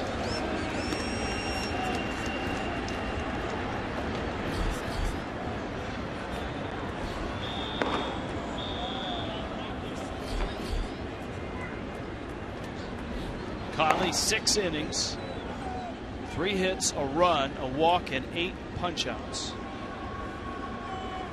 And Morris trying to dig out of this inning. Bouncer to the left of Gordon. They'll get one there, and that's it. Rojas will hold it. As Ruff is forced at second. Herrera is now at third. Sunday closes the homestand and closes out the home schedule. 2015. All fans get 2016 magnetic schedule courtesy of Miccosukee Resort and Gaming. Closing day festivities. Kids can run the bases for the final time. Marlins.com. Place to go. And of course, you got the Pepsi 4 for 74 pack.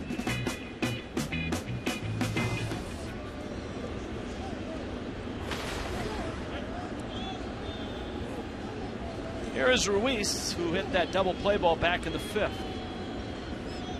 Morris with 2 outs, trying to protect a 1-run lead.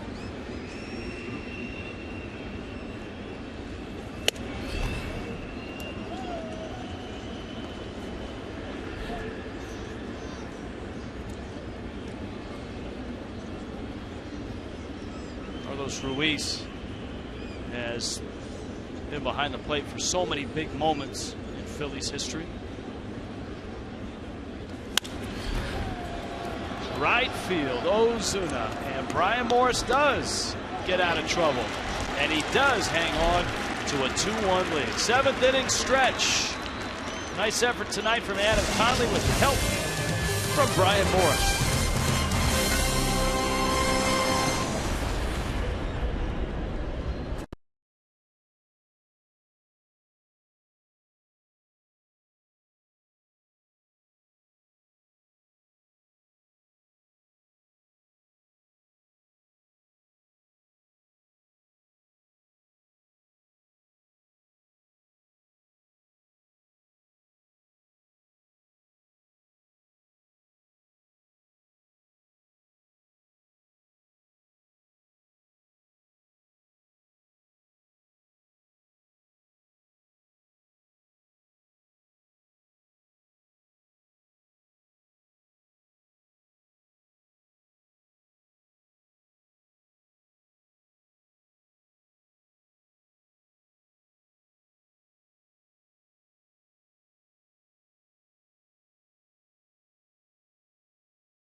Stay out there for the Phillies on the mound.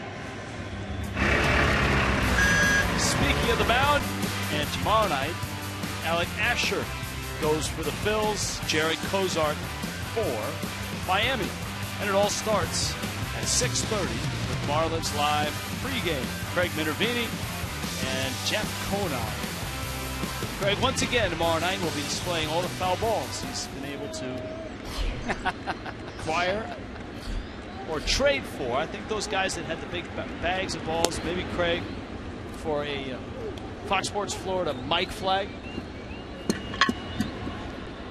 Around the ballpark tomorrow night, Jeff Conine, Carl Pavano, Preston Wilson.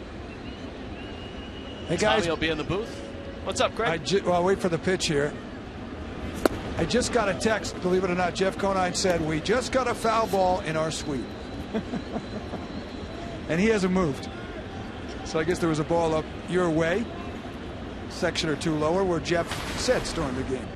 Where he sits? Yeah, right in his suite. Yeah, that's right. See, the thing about Conine in the suite is, while we up here in the press box and the broadcast booth, we have our meals in the press dining area. Jeff Conine slides into the Marlins suite and absolutely crushes. Dietrich, right center, and it's caught there. Frank Coor rushes in to make the catch. So they got a ball up in the suite. Yep, he said, "We just got one here." No fanfare for Jeff. Jeff, we talked in the pregame show, he was not a big sports fan. He played the game growing up, so he never really went to too many games, never got a ball. Rich, I don't know if you got one in the Bay Area, and I don't know if we have the photo up, but I remember my first ball. We'll talk about it when we come back. Kendall Toyota called to the bullpen. Adam Lowen coming out, 2-1 Miami.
Change. We thought we'd look back to some of our favorite foul balls of all time. Oh, that right, the exploding nachos. Watch the drink. Oh. In Miami. Oh, hey. He got beer on the bling. And Colorado, if you have a Coors Light. Dodger Stadium. Now remember the dad who just dropped his daughter and then dropped the ball and picked the daughter up and then she went, ow. Thanks, Dad. Thanks a lot. Dad, thanks. Those are usually reserved for the 10-run reel. We can trot them out here. But trotting out now is Genmar Gomez. So after Lowen came in and got 4 outs, Gomez comes in with the righties coming up.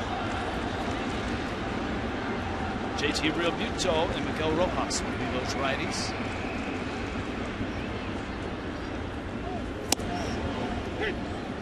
Marlins have the Braves coming in this weekend, and then 3 over in St. Pete against the Rays before the season ends in Philly.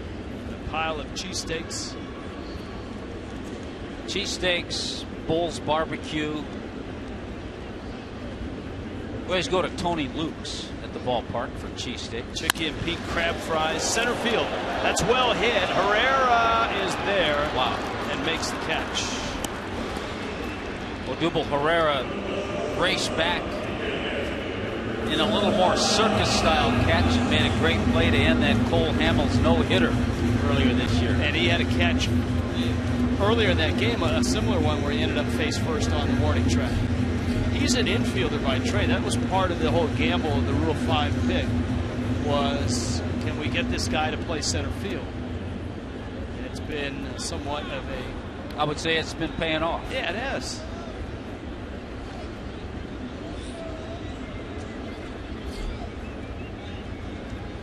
Rojas is single, pulls it to third. That's a fair ball. Ashe across the diamond. Genmar Gomez comes in and finishes off the fish. It's a one-run game going to the 8th in Miami.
Tell you what, JT Realmuto's hit the ball well all night. This time a double play, but the Marlins able to pick up a run. They had a 1-0 lead after that in the 4th inning. This, a 79-mile-an-hour curveball, 19 home runs for Justin Bour, and just like that, a 2-0 lead. The Phillies were able to scratch back, get a run in the 5th inning, but a good job by Adam Conley. Bases were loaded, a double play. The run came in to score. He was able to get out of the inning, striking out the next batter, Cody Ashe.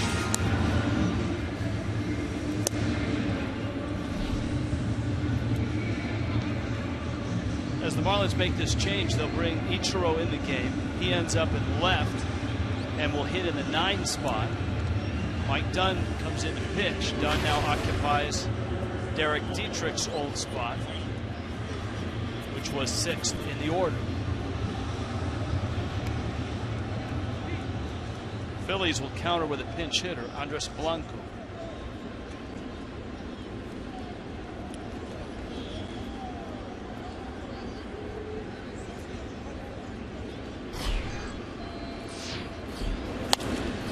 Who promptly drills one down the left field line. It hooks, and it's barely fouled.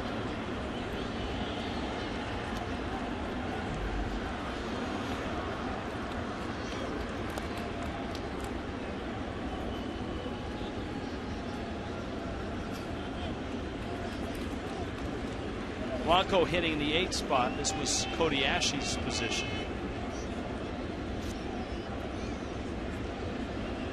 Hut, what do you got on the scoreboard right now? Well, it's getting very interesting. The Braves have taken a lead in New York 3-2 in the 7th inning. And while they were doing that, the Nationals were taking a lead, a 3-2 lead against Baltimore in the 6th inning. Rojas on a knee, cross the diamond. Terrific play, Miguel Rojas. Boy, this is a nice pick, and he made it look easy. Ball hit hard by Blanco. There's the backhand pick. A lot of time. He straightens up, throws him out by a lot.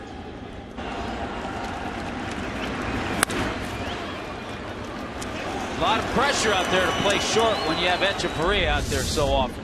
And Miguel Rojas is held up to everything. That one banged to center. Yelich, good jump. Almost picks it. Around first is Eric Kratz, and he pulls into second with a double. A couple of balls have been hit pretty hard. Blanco hit that one just foul. The one hopper was hit sharply, and Kratz is short hops Christian Yelich.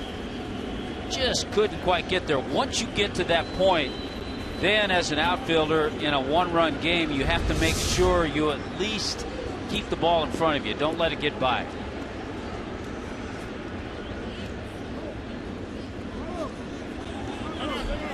So a double, and time is called.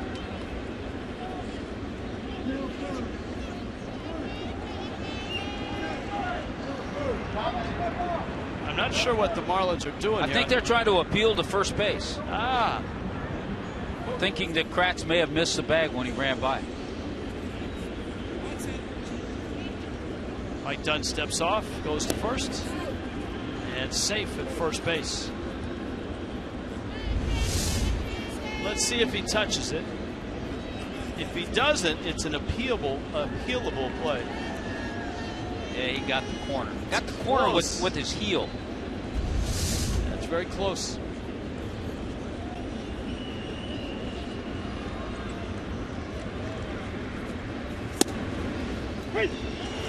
Strike to Galvis.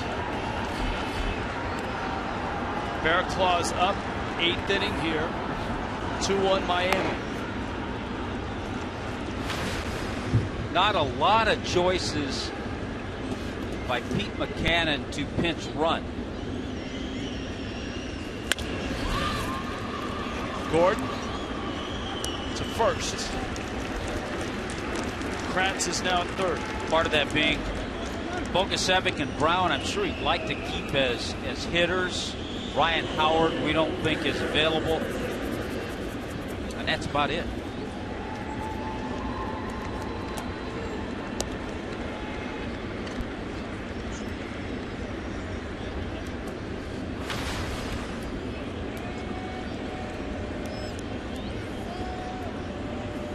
Aaron Altair takes a strike. The Marlins have done a nice job of pitching out of trouble. Go back to Conley's 5th inning. Morris bailing Conley out of the 7th.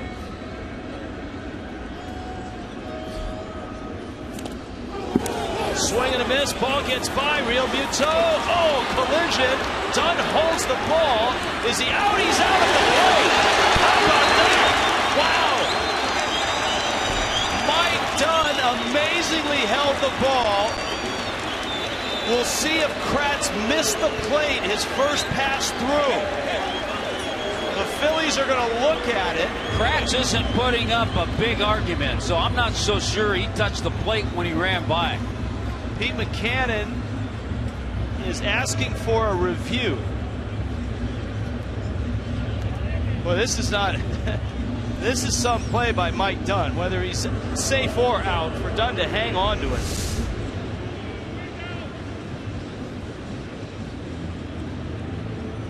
He's on the plate, Tommy. Yep, he's safe. He is going to be safe. This game will be tied. The heck of a play by Dunn, but you can see the foot cleanly get the plate. There's a heck of a play on both parts by JT Realmuto and Dunn. For JT to get back and then get the feed to Dunn quickly. Mike Dunn took a pretty good hit. Yeah, and he's got to get back up on the mound and throw. Not many pitchers take a hit like that in the course of a game.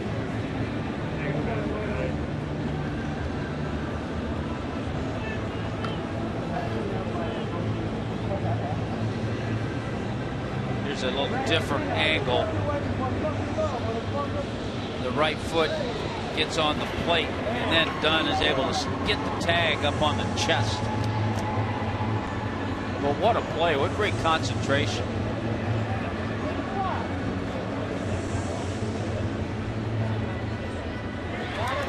But it's a tie game.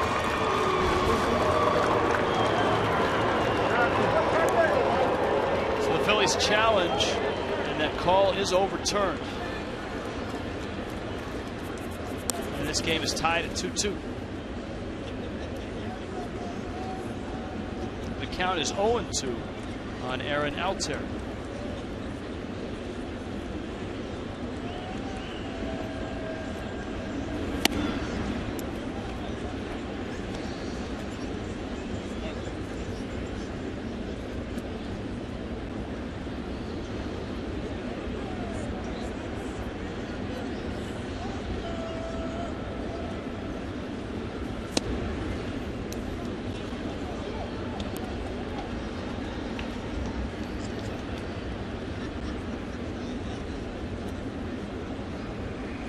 Quite a ride around the bases for Eric Kratz. Yes, it was. He had, remember, the appeal play at first, hustled to second, moved to third, called out on the collision at home, and it was overturned.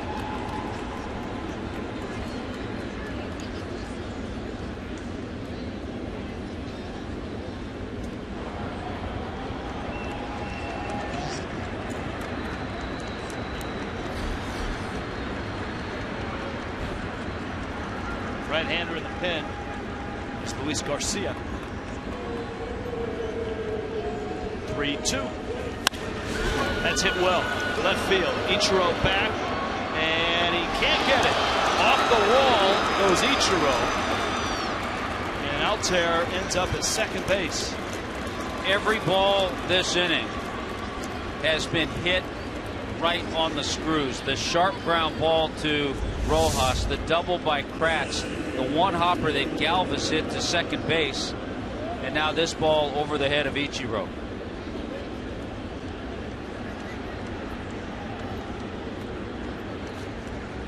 And a dangerous hitter up now, Dubal Herrera.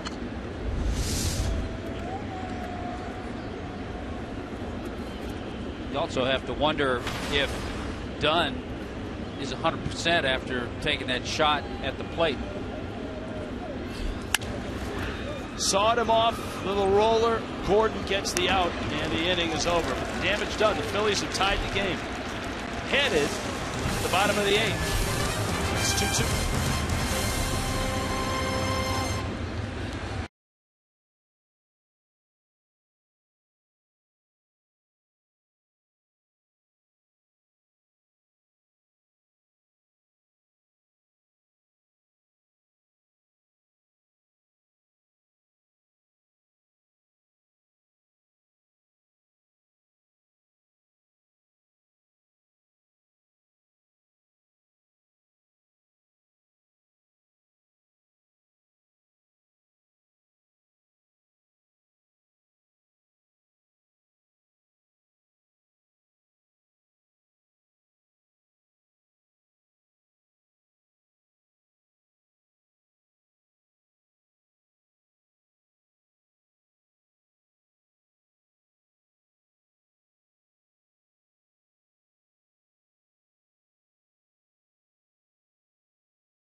tonight.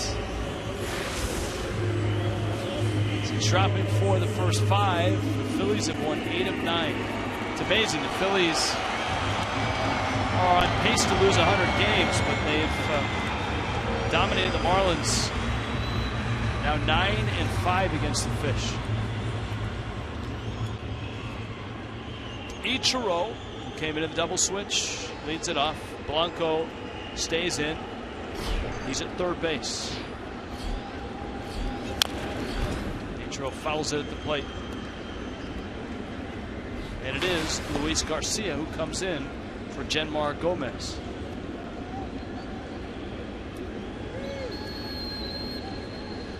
This is a spot the Marlins always used to see Antonio Bastardo. But it's Garcia here. Breaking ball. Ichiro rolls it to first. Rough. Off the bag. Flips it to first. In time. Our Marlins moment tonight is brought to you by Geico. The Hammer. Second inning homer. Was the Marlins' 202nd of the year and set a new Marlins club record. The Bashers of 2008. Hammer, Dan Uggla, Hanley Ramirez, Cody Ross, Jorge Cantu. Was Jake in that group? Mike Jacobs. What year? 08? 08.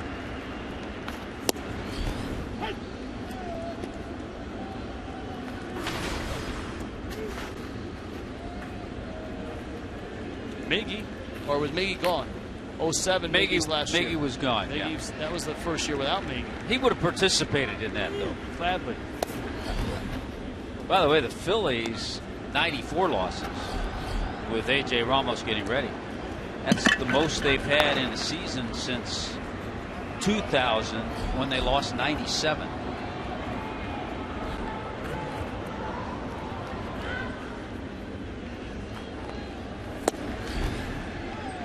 Terry Francona, the manager of that 2000 Phillies team.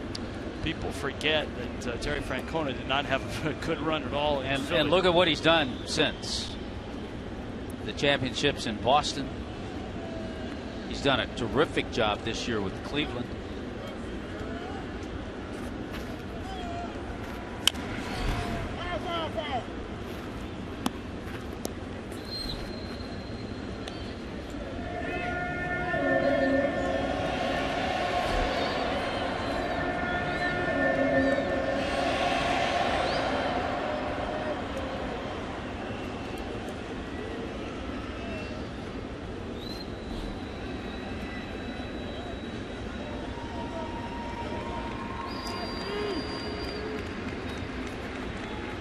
Very nice.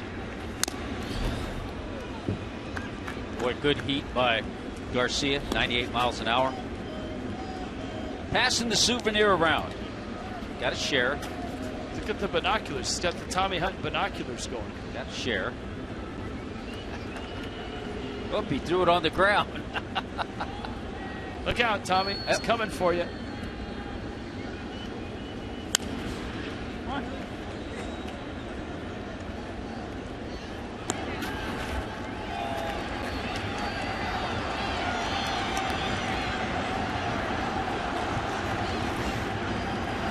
Well, the Marlins have gone 3 1/3 innings now without a base hit.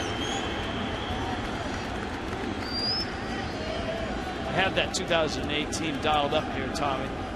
Mike Jacobs hit 32 bombs. Dan Uggla hit 32. Hanley hit 33. Jorge Cantu hit 29. And, of course, he had that one off the surfboard top the wall in San Francisco. Cody Ross hit 22. The Hammer hit 15. Jeremy Hermida chipped in with 17. Gonzo with 8 off the bench, by the way. A different ballpark, certainly a different team. And without Stanton for half the year, the Marlins have 112 this year. They hit 208 that year when it was all said and done. Gordon strikes out. 2 outs here in the 8th. Here comes Solano. That 2018 finished 84 and 77.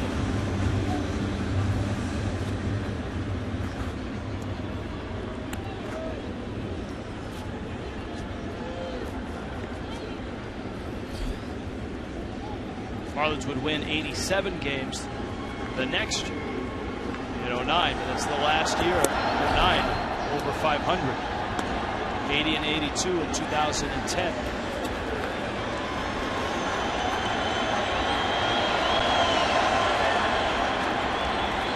John Baker had 5 homers. Always nice to have a Bake mention. Robert Andino had a couple of homers.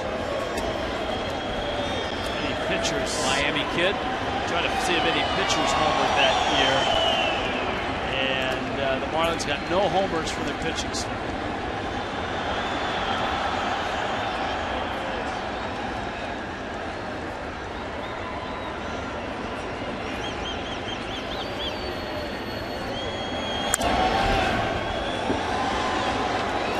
How's Craig doing out there, by the way? I don't know if he wanted any part of that last one by Solano. No, I moved over to the other side here for the left-hand hitters, so it's a little quiet, like the Maytag repairman. What's the closest you've come? I think the one that was on camera earlier. Was it the pitcher? Buchanan hit it? Right behind the home plate. That just goes to show how hard it is. Solano, a soft roller to third.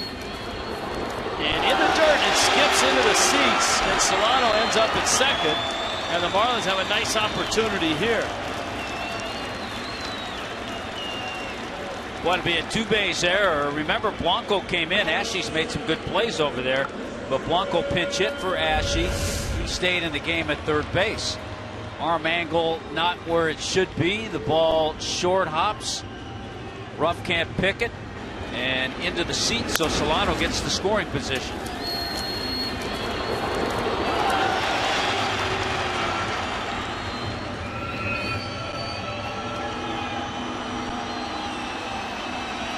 There you go. There's a souvenir. See, now that's not a foul ball. That's a great souvenir there, because you're almost like part of the play. Get it thrown to second. Now Yelich. Garcia misses in. Yelich has hit the ball hard tonight. Singled in the first. Line to short in the 6th. This is interesting here. The Phillies are going to walk Yelich to get to Bour. I think they feel that Justin Bour can be pitched to. Easier than Yelich. Yelich, good line drive guy, has been on a nice roll, even though Bour has homered in this game. I think they just feel that they can pitch to him, and they'd rather pitch to him than Yelich. It also sets up a force at a couple of bases. There was no force on this. Breaking ball. Maybe he looked so easy the way he swung at that pitch and hit it a long way. That was number 19. That was in the 4th. 2-2 here. First and second.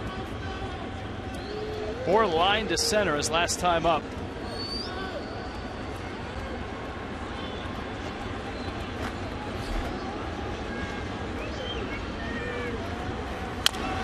Little tapper out in front of the plate. Ruiz fields and gets the out. And the Marlins leave a couple in the 8th. Going to the 9th, 2-2 Miami and Philly.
MLB.com app bats, #1 app for live baseball, and you got to have it as you head towards October, don't you?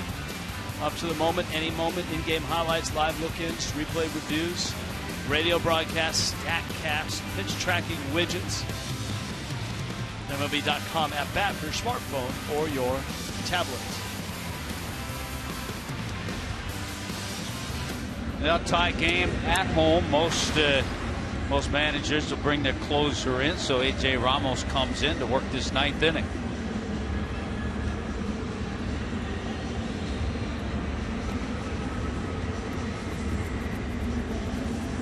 The Phillies getting a run in that 8th inning on the wild pitch.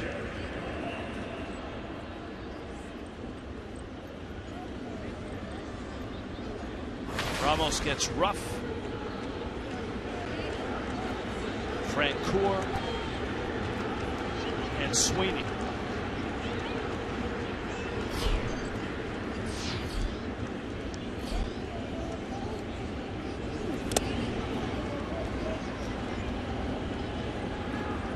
The Nationals had a lead with Max Scherzer on the mound, but the Orioles have just erased it. It's like Manny Machado, a home run. It looked like he erased it quickly. And it's 4-3. His 30th of the season. Scherzer's given up 4 earned despite 12 strikeouts and just 6 2/3. Yeah, Steve Pearce hit a home run in the first inning off Scherzer. Now, for date night, that could be pretty impressive. They had one before, the guy in the colorful cap, and he got a good 15-20 minutes worth of selfies and FaceTime and all that. So you can imagine what the other guy's going to get, his wingman. I think it's going to work out well for all of them.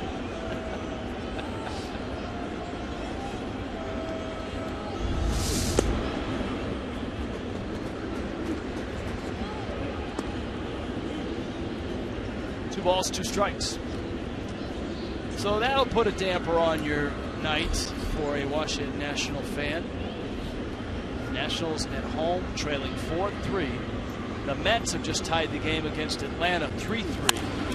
Ow, that's off of Ramos. Rojas gets the out the hard way. 1-6-3. Ramos says, don't worry, I'm fine. Boy, this ball hit hard, too, by Darren Ruff. Hanging breaking ball. Off the backside, just in that lower back area. And Karam, look at how Rojas is able to change directions and then threw Ruff out by 2 or 3 steps. And A.J. goes, hey, I'm tough. I'm okay. 95 miles an hour off the bat. So it's basically like getting hit by a pitcher throwing a 95-mile-an-hour ball.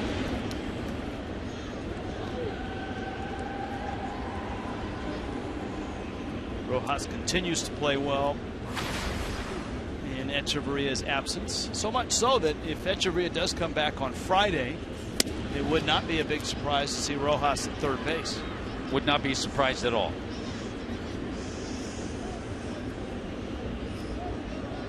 Play first as well as second, third, or short.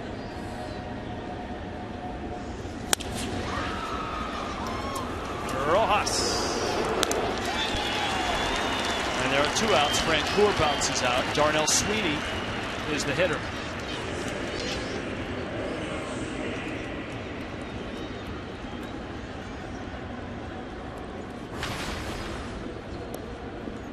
Well, the bottom half of the inning, Marlins will have Ozuna, the pitcher spot. We'll see a pinch hitter, and then JT Realmuto.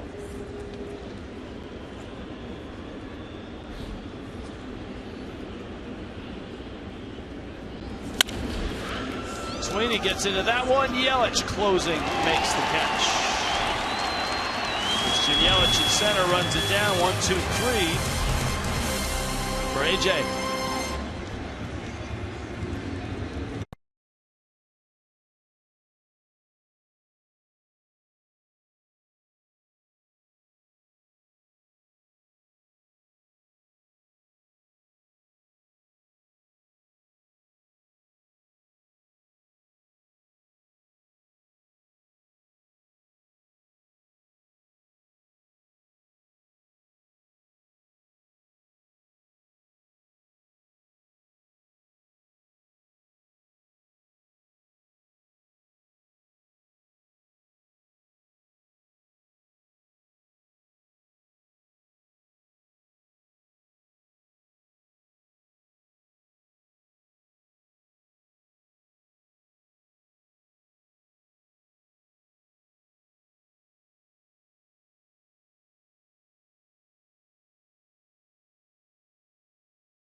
South Florida Honda dealers.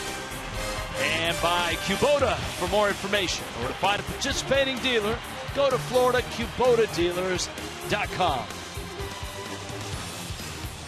In Miami tonight, a tight one, 2-2, bottom 9. Phillies and Marlins. This was an Adam Conley-David Buchanan matchup. And Adam Conley went 6, gave up just a run and struck out 8. David Buchanan for the Phils went 5. And this is the 4th reliever to work. Everybody getting an inning in relief for the Phils. Hector Neris. He gets Marcell Ozuna. The pitcher's spot, JT Realmuto. Marlins have walked off 8 times this year. Unfortunately, Martin Prado's wrist is still sore. He's the guy that has had so many big moments. Casey McGee is on deck. Looks like he'll hit second. Yeah, Mr. Walk-Off, Martin Prado.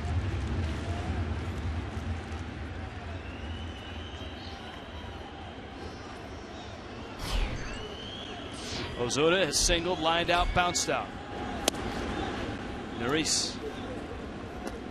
Breaking ball, it misses out. Yeah, Marcel's hit the ball pretty well tonight, though.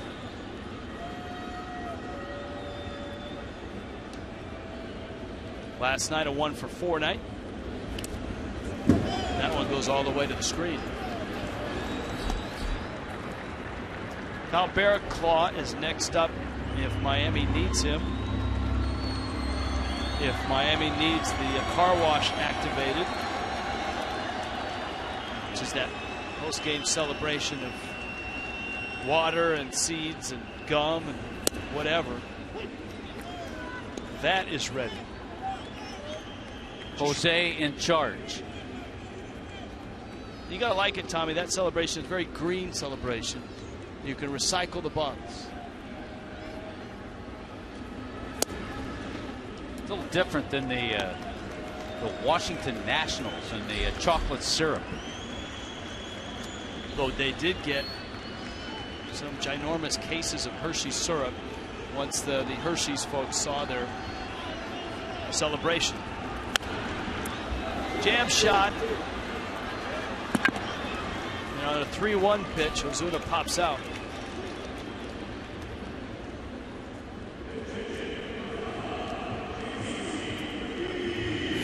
Jackers will bring you Marlins Live after the game. Adam Conley cuts loose again, and the results are outstanding. It's a frustrating part sometimes about Marcell Ozuna to get yourself in a good hitter's count, 3-1, and then swing at a pitcher's pitch. That pitch was way inside on 3-1. At that point, you take your base. You got to look for something that you can drive. You're in a hitter's count. You're a pitch away from him walking you, and you do him a favor.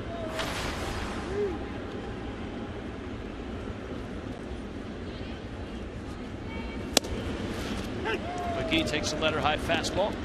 We check in with Craig Minervini. Craig? Yes, Rich, thank you. We'll have a lot on the post-game show. Hopefully a reaction from the Marlins right after this ball game. Hopefully a walk-off victory. And Jeff and I will have highlights and clubhouse reaction too, all coming up in post-game on our Checkers post-game in a little bit. And no foul ball yet. And no foul ball. That's all right. We've had a lot of fun around the ballpark watching the various fans. McGee slices that right field. It's going to land for a hit. Rancourt picks it up. And for McGee, who's hit some balls hard without result. Nice to get a flare that drops.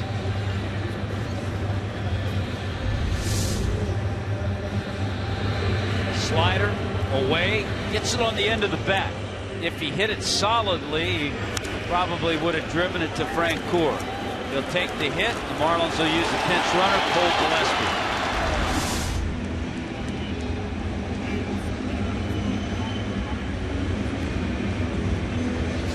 Gillespie, who's been dealing with that sore hand,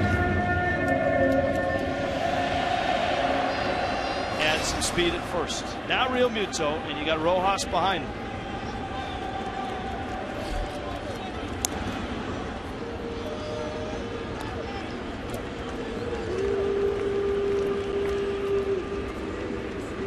It has looked like that just about everything Neris has thrown has been a slider or something with some spin or cut on it. Yeah, he cut the fastball. Not too much has been straight.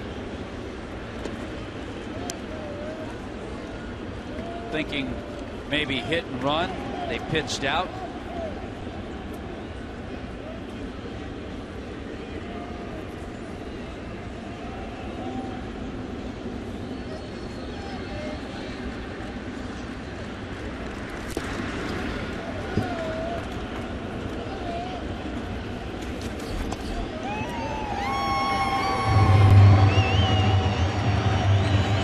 Muto singled in the fourth.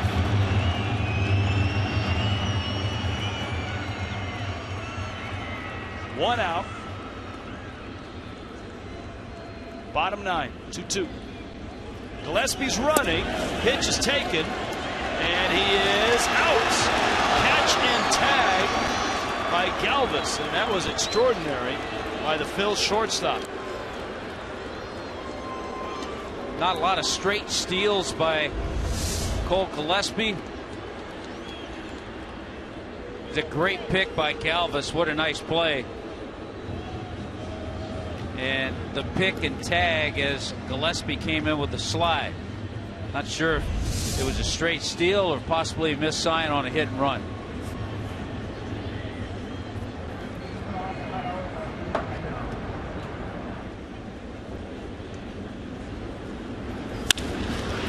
Muto punches one into center field.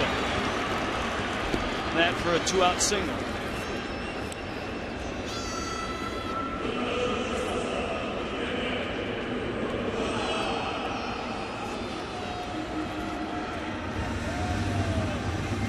And here is Rojas now.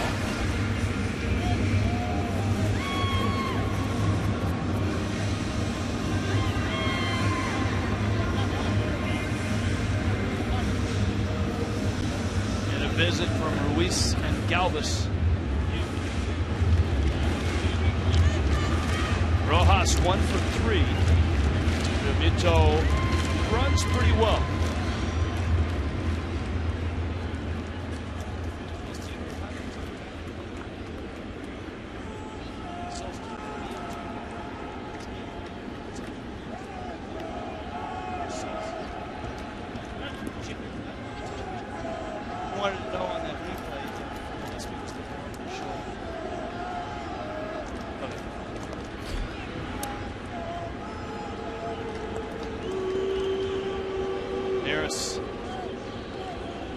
Trying to keep Real Muto close.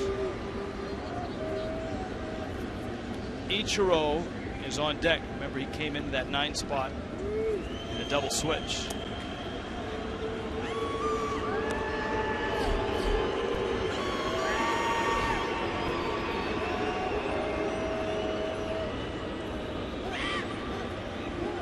Two hits for Real Muto.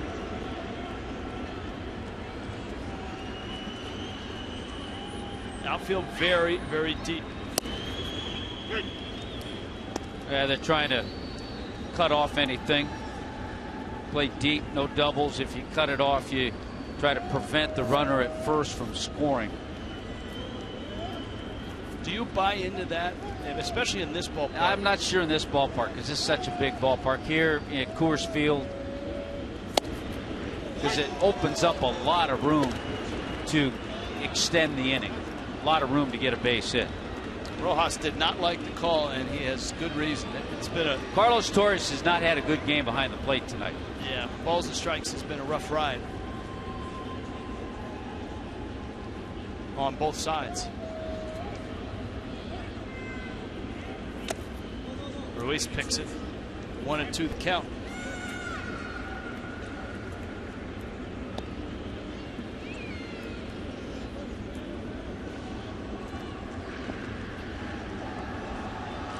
Buchanan. He's got Larry Boa in there. Not only an icon in Philly sports, certainly a former manager. And a big help on the bench.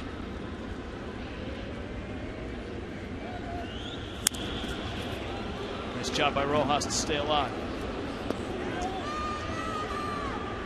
Frustrating thing for a hitter when you know an umpire has had a tough game and has missed numerous pitches.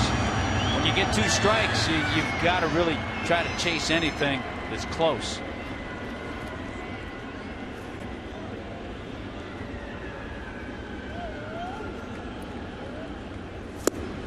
Got him on the 1-2 change. 2 hits, but nothing for the Fish. In the bottom of the 9th. 10th inning rolls around. It's 2-2 still.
Extra Innings Baseball.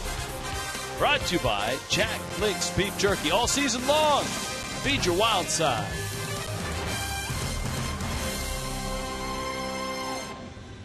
Downtown Miami. 2-2 here. Phillies and Fish.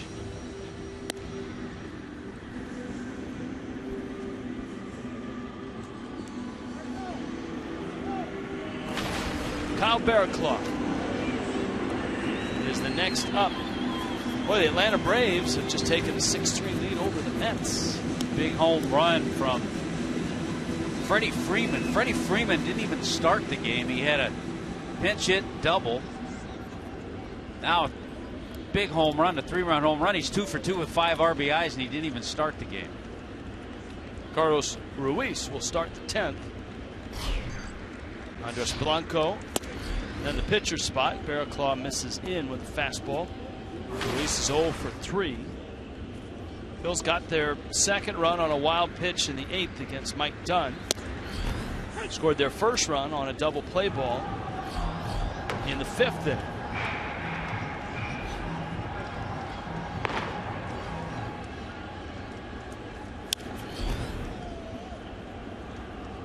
Ball and 2 strikes. Miami's runs tonight came on a double play ball in the 2nd, and then a Justin Bour homer in the 4th.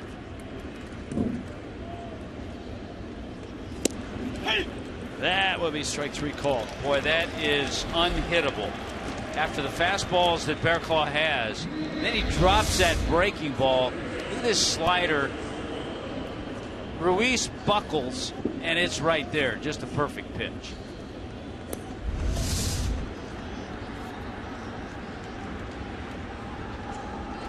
Blanco now.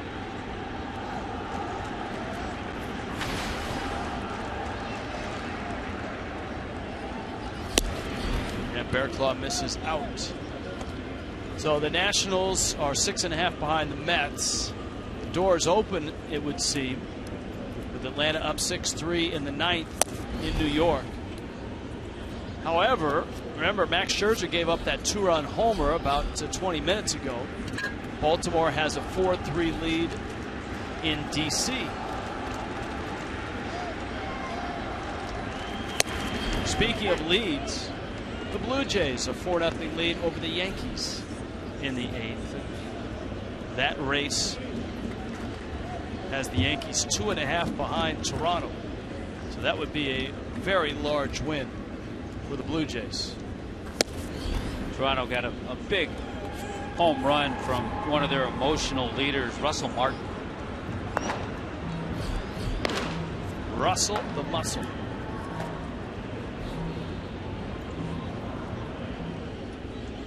The Blue Jays, you were talking earlier about the Marlins and their season of 202 home runs. Toronto this year has 3 players with 35 or more home runs and 100 or more RBIs. Bautista, Encarnacion, and Donaldson. And the Marlins saw all of that. Well, not all of it. They didn't see Donaldson at the time. But the Marlins saw that firsthand. Or excuse me, they did see Donaldson. He was healthy and in that series. But Donaldson has 39, Bautista 36, and Encarnacion 35. Yeah, that was Encarnacion won one of those games in a walk-off shot. Think of that, 3 guys in your lineup with 35 or more home runs and 100 or more RBIs. It's the last team to have that.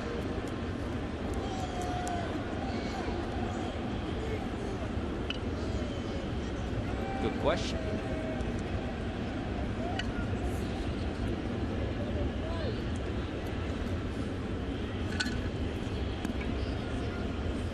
Brian Bogusevic getting the at bat in the pitcher spot.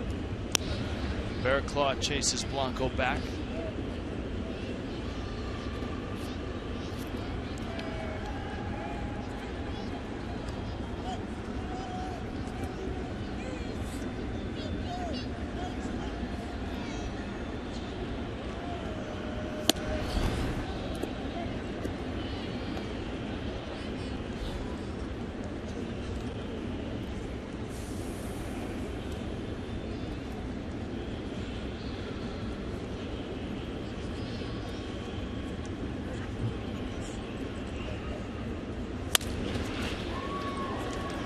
Gordon out there, and that's it.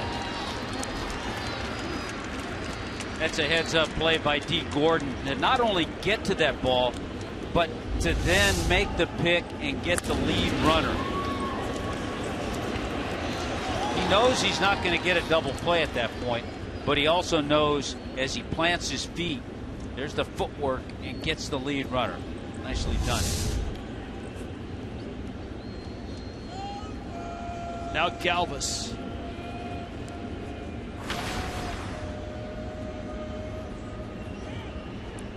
Oh for 4 in that leadoff spot tonight.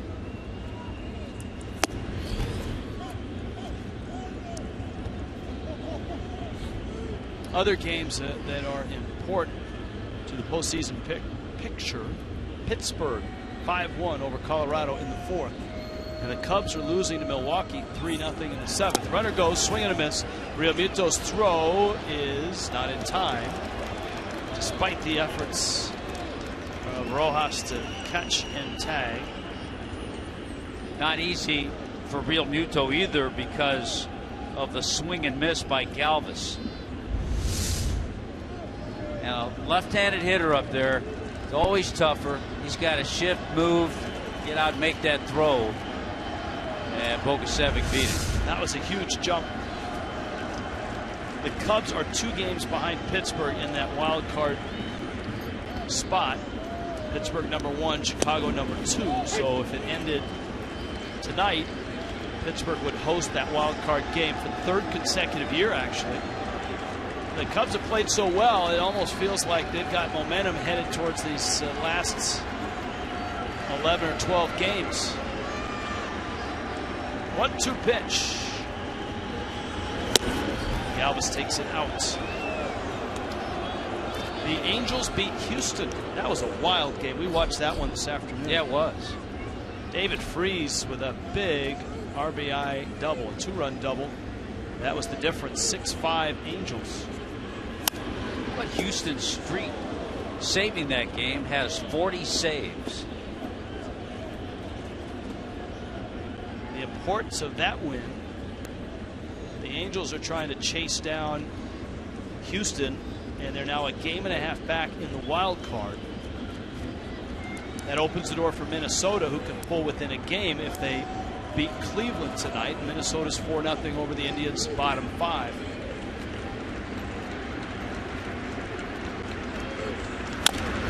That hit Galvis on the way up.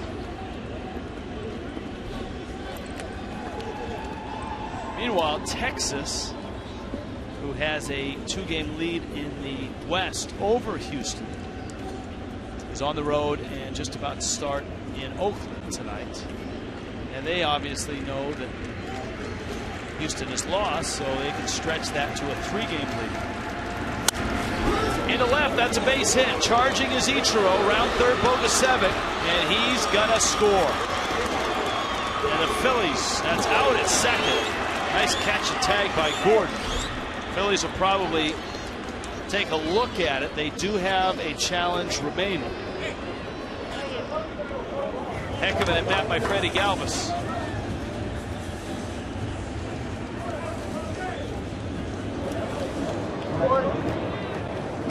The run scores well before this.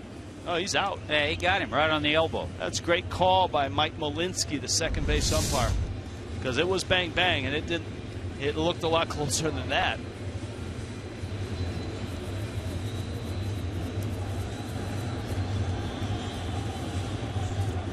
So the run scores, the out is recorded, and the Phils have a 3-2 lead. Marlins need a run. Ichiro, Gordon, Solano.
The Phillies closer was warming up in the bullpen, and after it was determined that the runner was out at second and the Phillies took the field, Giles threw probably half a dozen more warm-up pitches in the bullpen while everyone stood around waiting. So he literally finished warming up well after the inning ended and didn't come out. And remember, the Phillies pinch hit for their pitcher, and so there was nobody to come out and stall for time. Well, there were 2 out at the time they scored, and he had probably been tossing easily. And you know, the clock running down, but the umpires were staring at the bullpen. The clock started late. That may have been due to the Phillies watching the replay and thinking about challenging the play at second. all that being said, the Marlins are up against, I think, one of the next really good closers in the game here. Well, right now, Ken Giles leads all National League relievers with an earned run average of 141. Yeah, this is a guy that, I mean, even as well as Papelbon pitched, you had a feeling that Giles might be better. And so he gets his chance. His breaking ball misses out to Ichiro. Gordon's next, then Solano, then you get into Yelich and Bohr.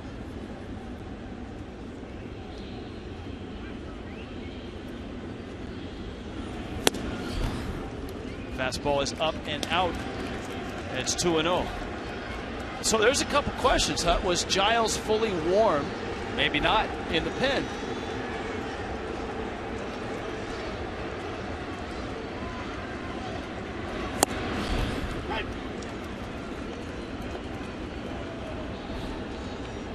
He gets a strike. Ichiro's 0 for 1. He came in a double switch. He had an at-bat in the 8th. Bob McClure, pitching coach for the Phillies.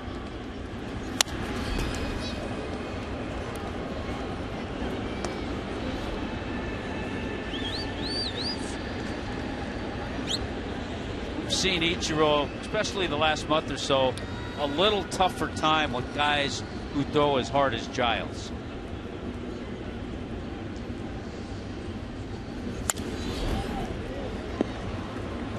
Right now he's fighting off the heat. That at 99.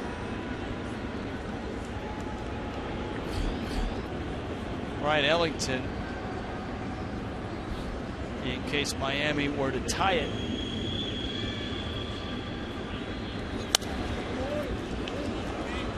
A little off speed, and that one is fouled back. Well, Atlanta finishes off the Mets, so it's 6-3. Washington is down a run in the top of the 9th at home against Baltimore. 2-2. Ichiro lines into right field. That's a hit. He got the breaking ball. Had trouble with fastball. 97-98. All of a sudden, Giles with the slider. Hey, that speeds up Ichiro's bat. He was ready for it. There's the breaking ball. Not as hard. Ichiro picks it up. Nice job.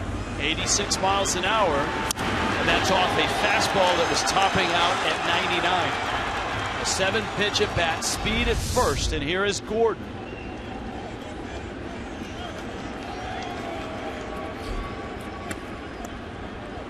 A lot of things you can do here. One of those is bunt. Gordon sets it down. Giles drops it. Everybody is safe.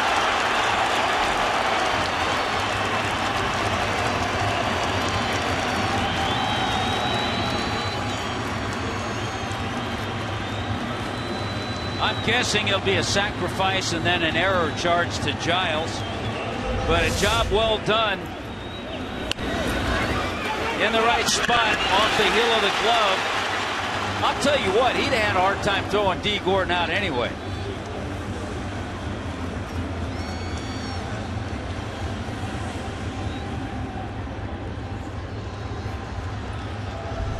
You got all kinds of things happening now with Bob McClure out there. Yeah, you have Solano up, and not a bad guy to have up if you're looking for a bunt to move guys up 90 for Yelich.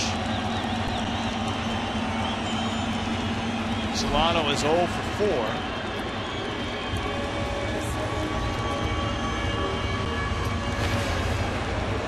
A generous scoring decision, a hit for Gordon. You know I'm never going to argue that. No, you're part of that hitters. You know, and 2 tonight gives D 189. Professional Hitters Guild. You're still a card-carrying member. So Ichiro at second, Gordon's at first. Ichiro the tying run, Gordon the winning run. Solano squares and fouls it at the plates. Well, you might not be able to pick 2 faster Marlins to throw out there on the bases. Yeah, other than Christian Yelich, you might have the best speed out there. So all Solano has to do, he doesn't have to be perfect with this bunt. He just has to get it down.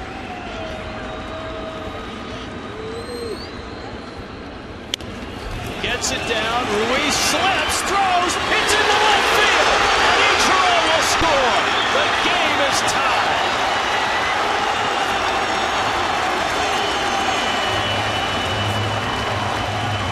He didn't have to be perfect.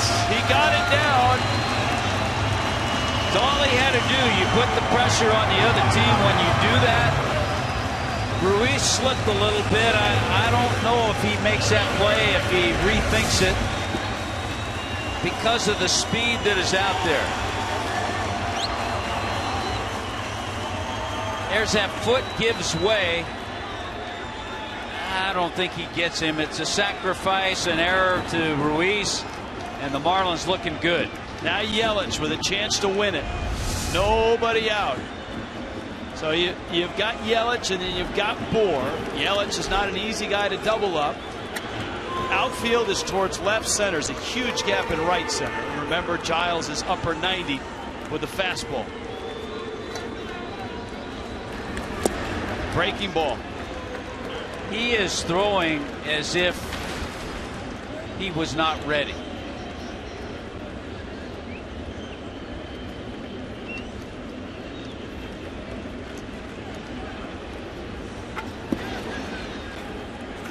Miami's tied it. Jose is ready.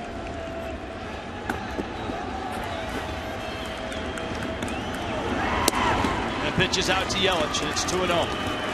And Giles right now throwing breaking balls.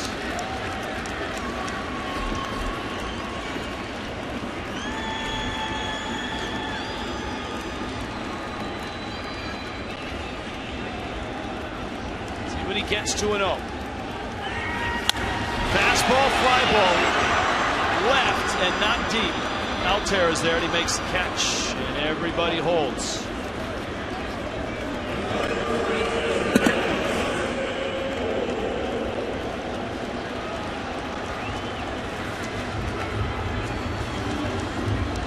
Now Bohr.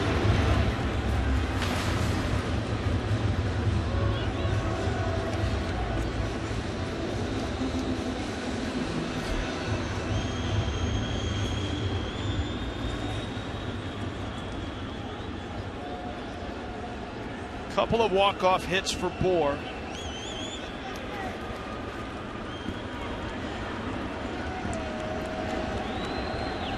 D. Gordon at second, Solano at first.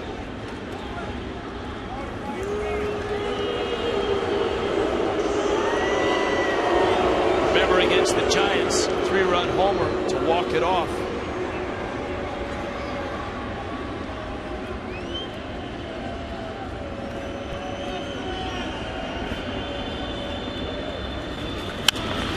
Got jammed, pulls it. They'll go to second for one. Bohr is safe at first. Solano is out. Well, that's a really chancy play, because that run doesn't mean anything at second base. You're just trying to get it out.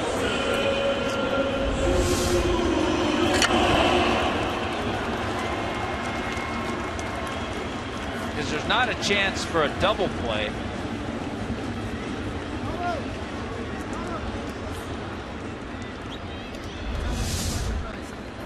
The Marlins may look at second. Now, a couple things here. If it's a neighborhood play, it's not reviewable. But if the throw is wide of the bag and it brings the middle infielder away from the bag, you can review it. Here's a look. The throw is... He has to go there to get the throw. And so sure, he's on the bag. And so it's not a neighborhood play since it's not an accurate throw. That means it's reviewable, and the Marlins are going to ask for a challenge. Watch the right foot, right foot. He has to leave his position to catch the throw. All right, here's a term that we use at first base. Back of the glove. It's when the ball hits back of glove, where is the foot? Not so sure we have had this frequent in the last couple of years. Here the fans react.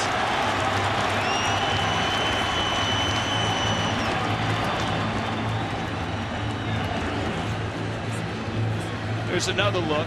We'll get you as many as we can.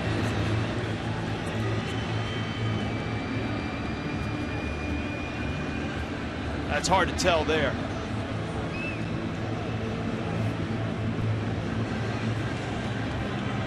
Let's see if the base comes into view here. You can clearly see how he has to go where he does. Oh, it's off. Because of the throw. It's off. In that look, back of glove, foot is off. So you would think this is going Miami's way. Now it has to be definitive to overturn the call on the field.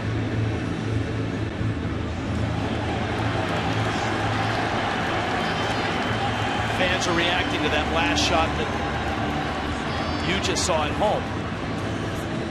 I'm sure many of you reacted to that about 20 seconds ago.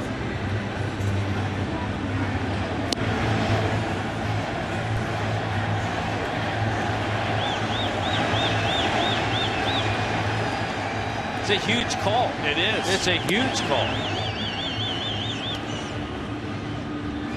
It's a Marcell Ozuna at bat coming up. Whether it's with 2 outs or 1 out is determined by this review. And Miami's challenge.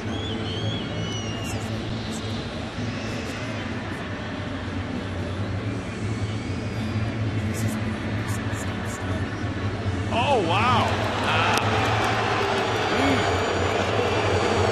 Wow. From that last look, it must not be definitive. Wow. And since it says call stands, that means that's exactly the case. There was not enough evidence to overturn in the eyes of the umpiring crew in New York. So Bohr is at first. Gordon's at third. It is an Ozuna at bat, but there's 2 outs. Fastball up. Yeah, you talk about a big call. The difference, 1 out, bases loaded, compared to 2 outs, first and third. Run across in a 3-3 game. That's why it really surprised me, the choice that Ruff made in that throw to second base.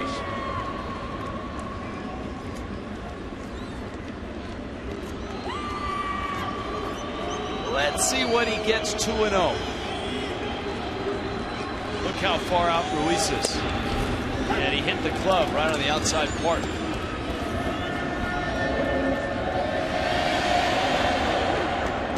Yikes, look at that. Right up on the black. Not what you expect 2-0. See where Ruiz goes this time. He goes back out there again. This time a slider.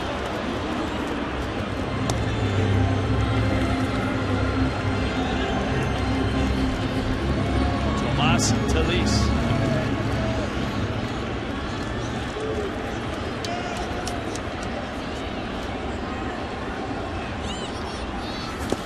Swing and a miss. Ball in the dirt. Ruiz pulls it out, fires to first in time to get the out. Missed opportunities for the Fish.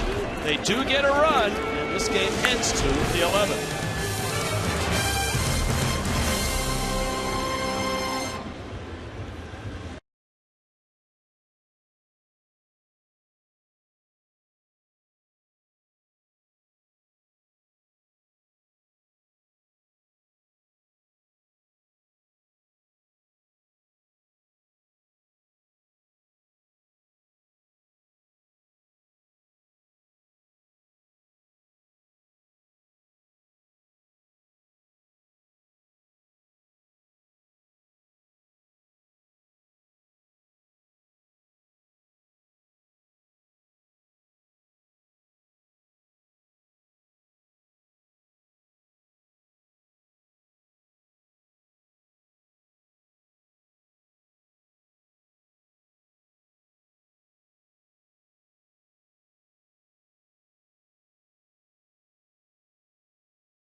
Link's Beef Jerky. All season long, Jack Link's Beef Jerky, feed your wild side. Well, a lot of twists and turns in that bottom of the 10th inning. A review you thought was going Miami's way, it didn't. The throwing error by Carlos Ruiz, mishandling of the bunt as well by Ken Giles. So Brian Ellington is in.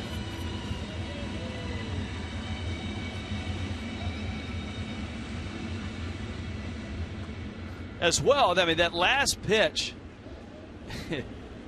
it kicks away from Ruiz, but it rolls to the first base side.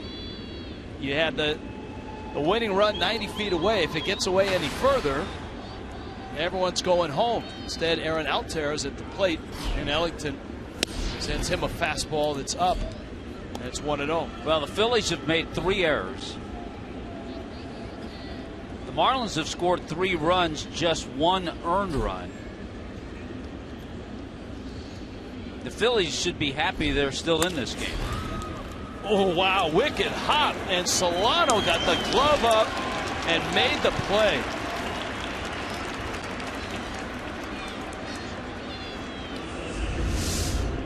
Watch this. He's down. Now he has to react up. And that makes it. And that ends up being above his head. Well, this is nice. He does what you have to do. He gets down and then goes up with it and completes it. Very nice. Good reactions by Donovan Solano.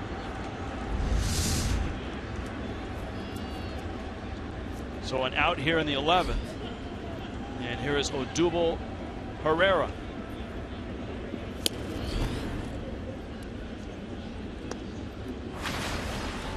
Herrera 1 for 4. This is the 11th.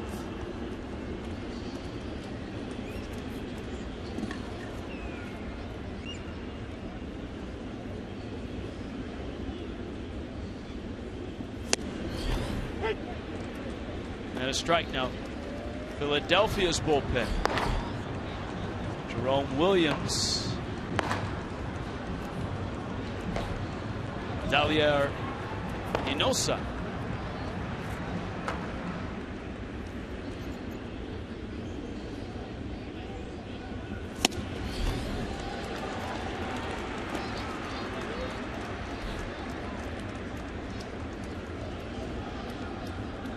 There you go, Tommy. This season in extra innings. We got them all for you. Crack staff being overtaxed right now.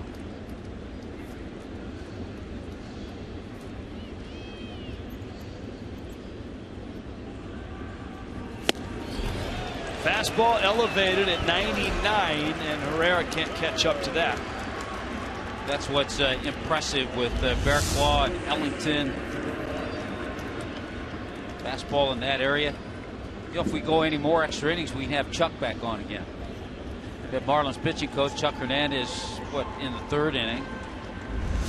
I think there's a stipulation in he comes back our contract with Chuck that he returns if it goes many more innings. And recaps the night in pitching. And we talk about the relievers.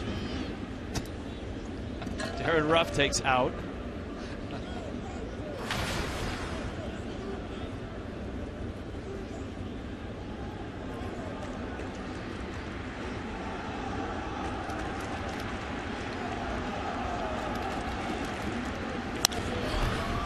Center fields.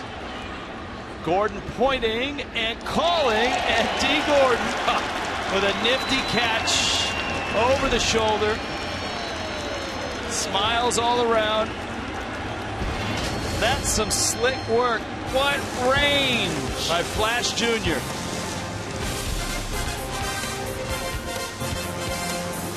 That's a very nice.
The veteran Jerome Williams is in.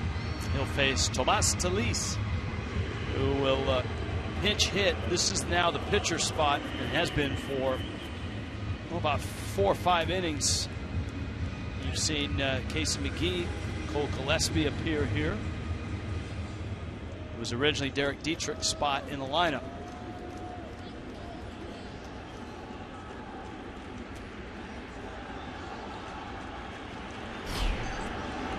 JT Realmuto, Miguel Rojas will follow. Talis takes a strike. Kind of an intriguing guy, a catcher who has some pretty good pop. Has had really good numbers in the high minors for the Rangers. Yeah, I think it'll be interesting, Rich, to see the progression of Tomas Talis and how he handles himself defensively. Talis lines it to right. Frank Coors still out there. And he makes a catch. Good swing, no result.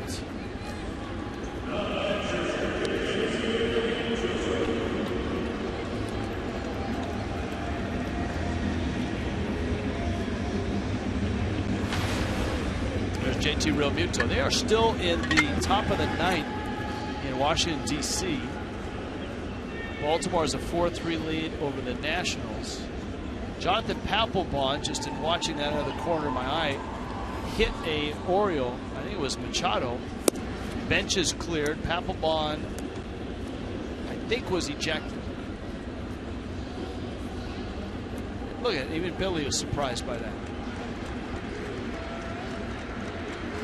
Imagine that. One thing about Billy, he always looks wide awake, though. Yes, he does.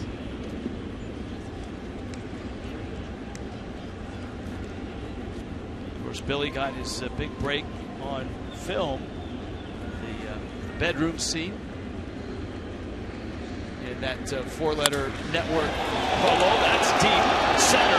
Herrera back at the wall, makes the catch. Man, you hit a ball 415 feet. Realmuto had designs of a walk-off hit, and Herrera needed every one of those feet to get to the wall. Hopefully next year, or in a couple of years, we'll be talking about a long walk-off home run to straightaway center field from JT Realmuto. You should be rewarded when you hit a ball that far.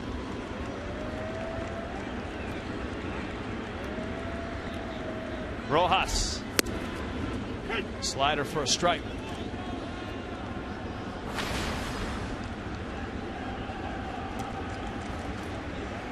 Rojas is 1 for 4.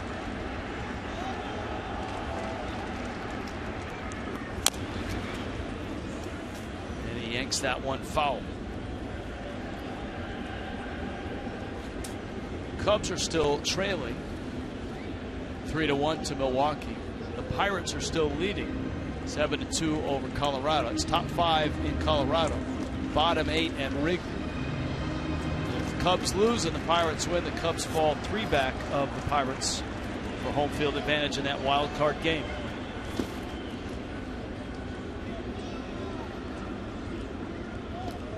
The Cardinals are hammering the Reds 9-0. And that's in the 7th. How long will Yadier Molina be out?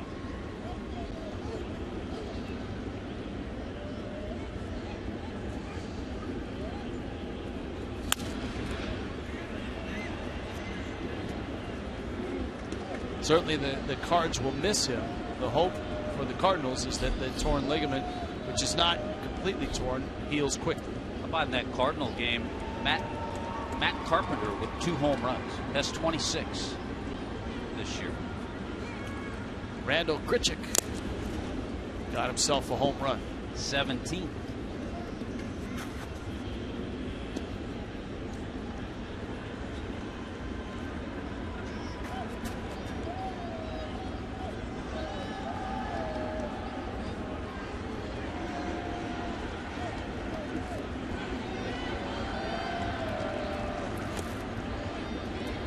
turning into a nice at bat by Rojas.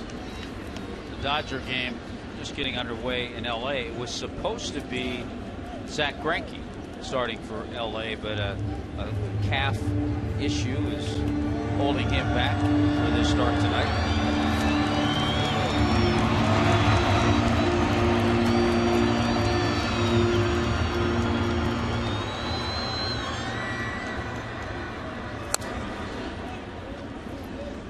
Rojas won't go down easily.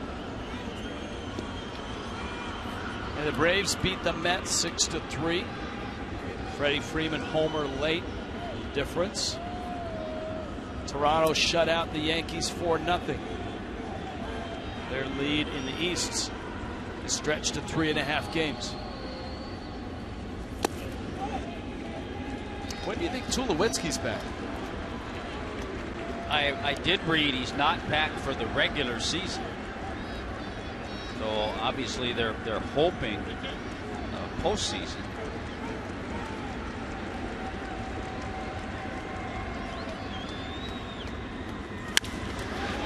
That's quite an at-bat. Rojas scorches one to right.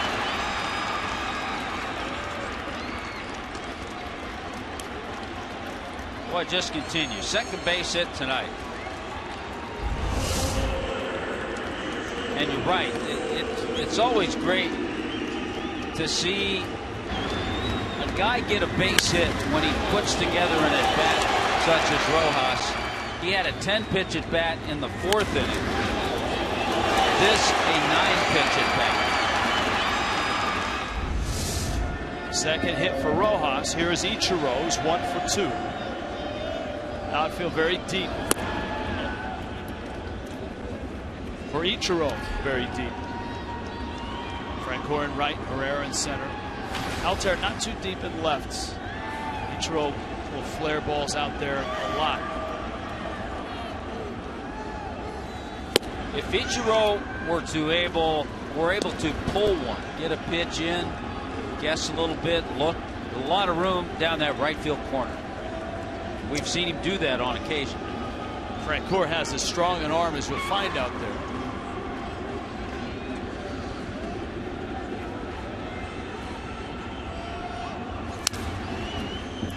He was trying to. 2-1.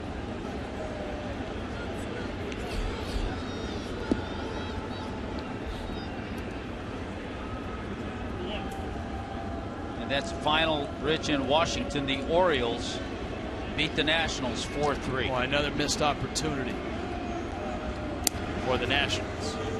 So Met fans can take a deep breath. They win tonight. They win last night. They could be 4.5 back. With a chance to be 4 back with another game against Baltimore tomorrow.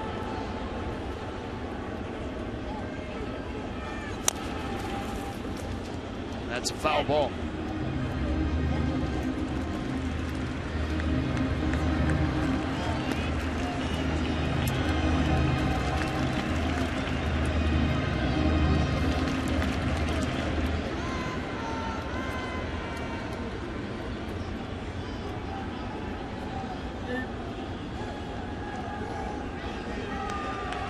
So it's 2-2. Rojas at first with 2 outs. Well, now this gets a bit. It's a little more interesting. Interesting because Rojas gets a head start. He is being held, but if Ichiro can knock one in the gap, he can end the game.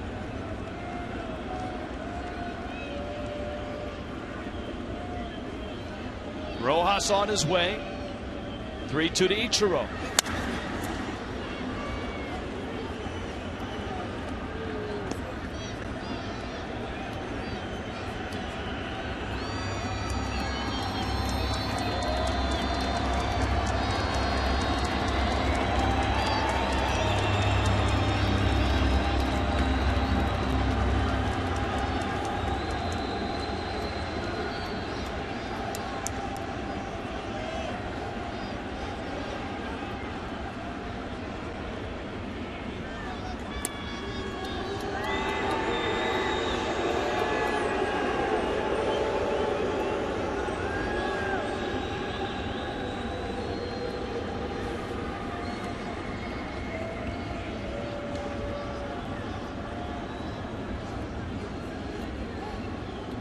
There he goes. And that one fouled off.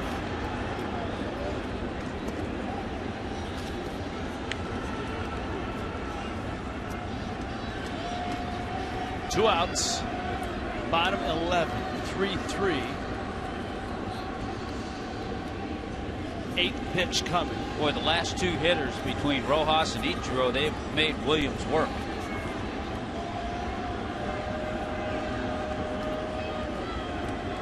Rojas on the move again. Pitch is low and in, and Ichiro walks, and that gives D. Gordon an at-bat.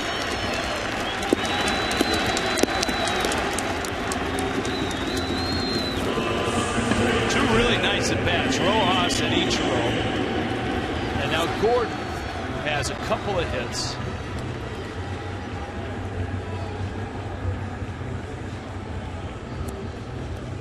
'54 multi-hit games for D. Gordon.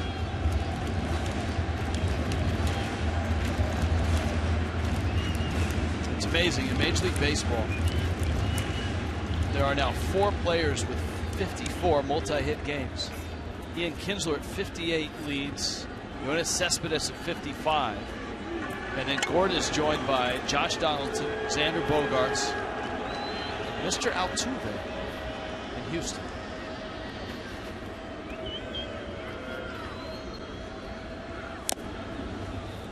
Gordon a big swing. And it's 0-1. Chance to end it. Chance to walk it off. Send everybody home.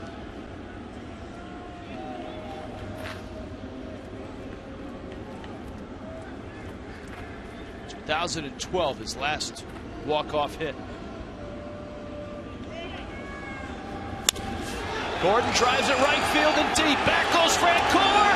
Ball game! Rojas scores. Gordon wins it. Walk it off, D. Gordon. The party begins.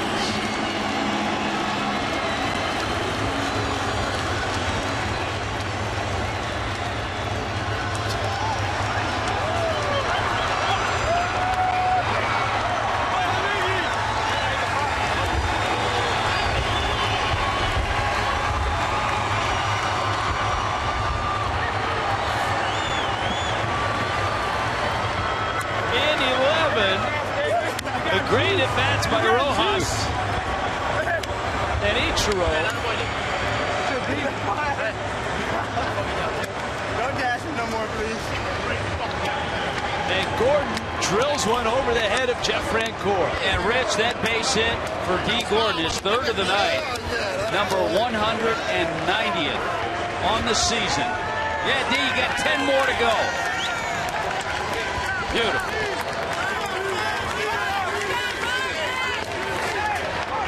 A 4-3 win for the Fish.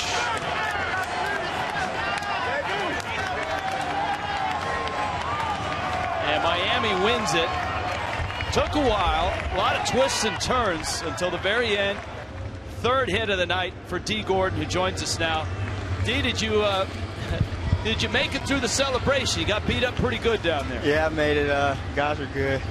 That's a good win. A lot of twists and turns. What were you looking for? What did you get? I just looking for a fastball middle wave, and he left a changeup up, and I was able to, put a good swing on it. Did it help you at all, D, watching the two hitters before Rojas and Ichiro both had long at-bats, 10 and 9 pitches? Does that help you at all? Oh, yeah, for sure, man. They had tremendous at-bats, and they put us in a situation for that to happen, and I'm just glad they did. And a terrific win for the ball club. You guys, I think over the last month, have been playing your best baseball of the season. What's been the difference for your ball club? Just playing, guys knowing that they can do it at this level. And it's tough at first when you got a lot of different moving parts. And, guys are starting to settle into their roles, and we're just trying to play hard every day. D, I got one more question for you. Last night, not a lot of people noticed it, but we noticed it. There was a woman down the third base line that was hit in the head with a foul ball. And you took it upon yourself on your way back in to check on her, and then later you would bring a bat out. What did she say, and what prompted you to go over there? Hold on. All right, you're going to get dunked on here.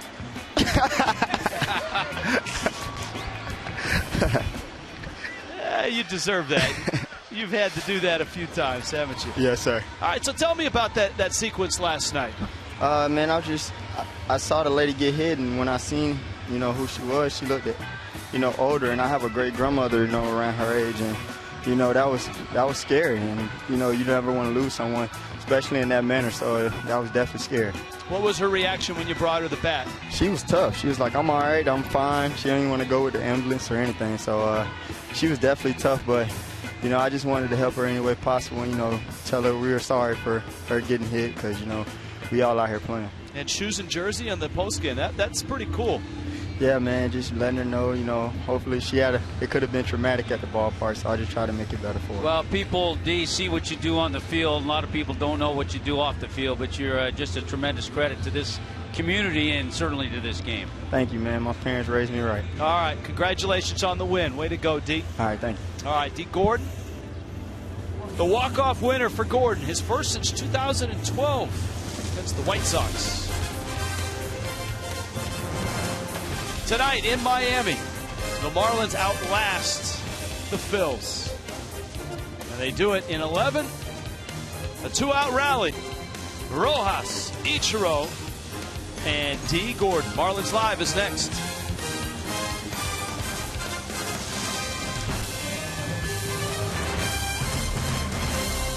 Is that prodigal?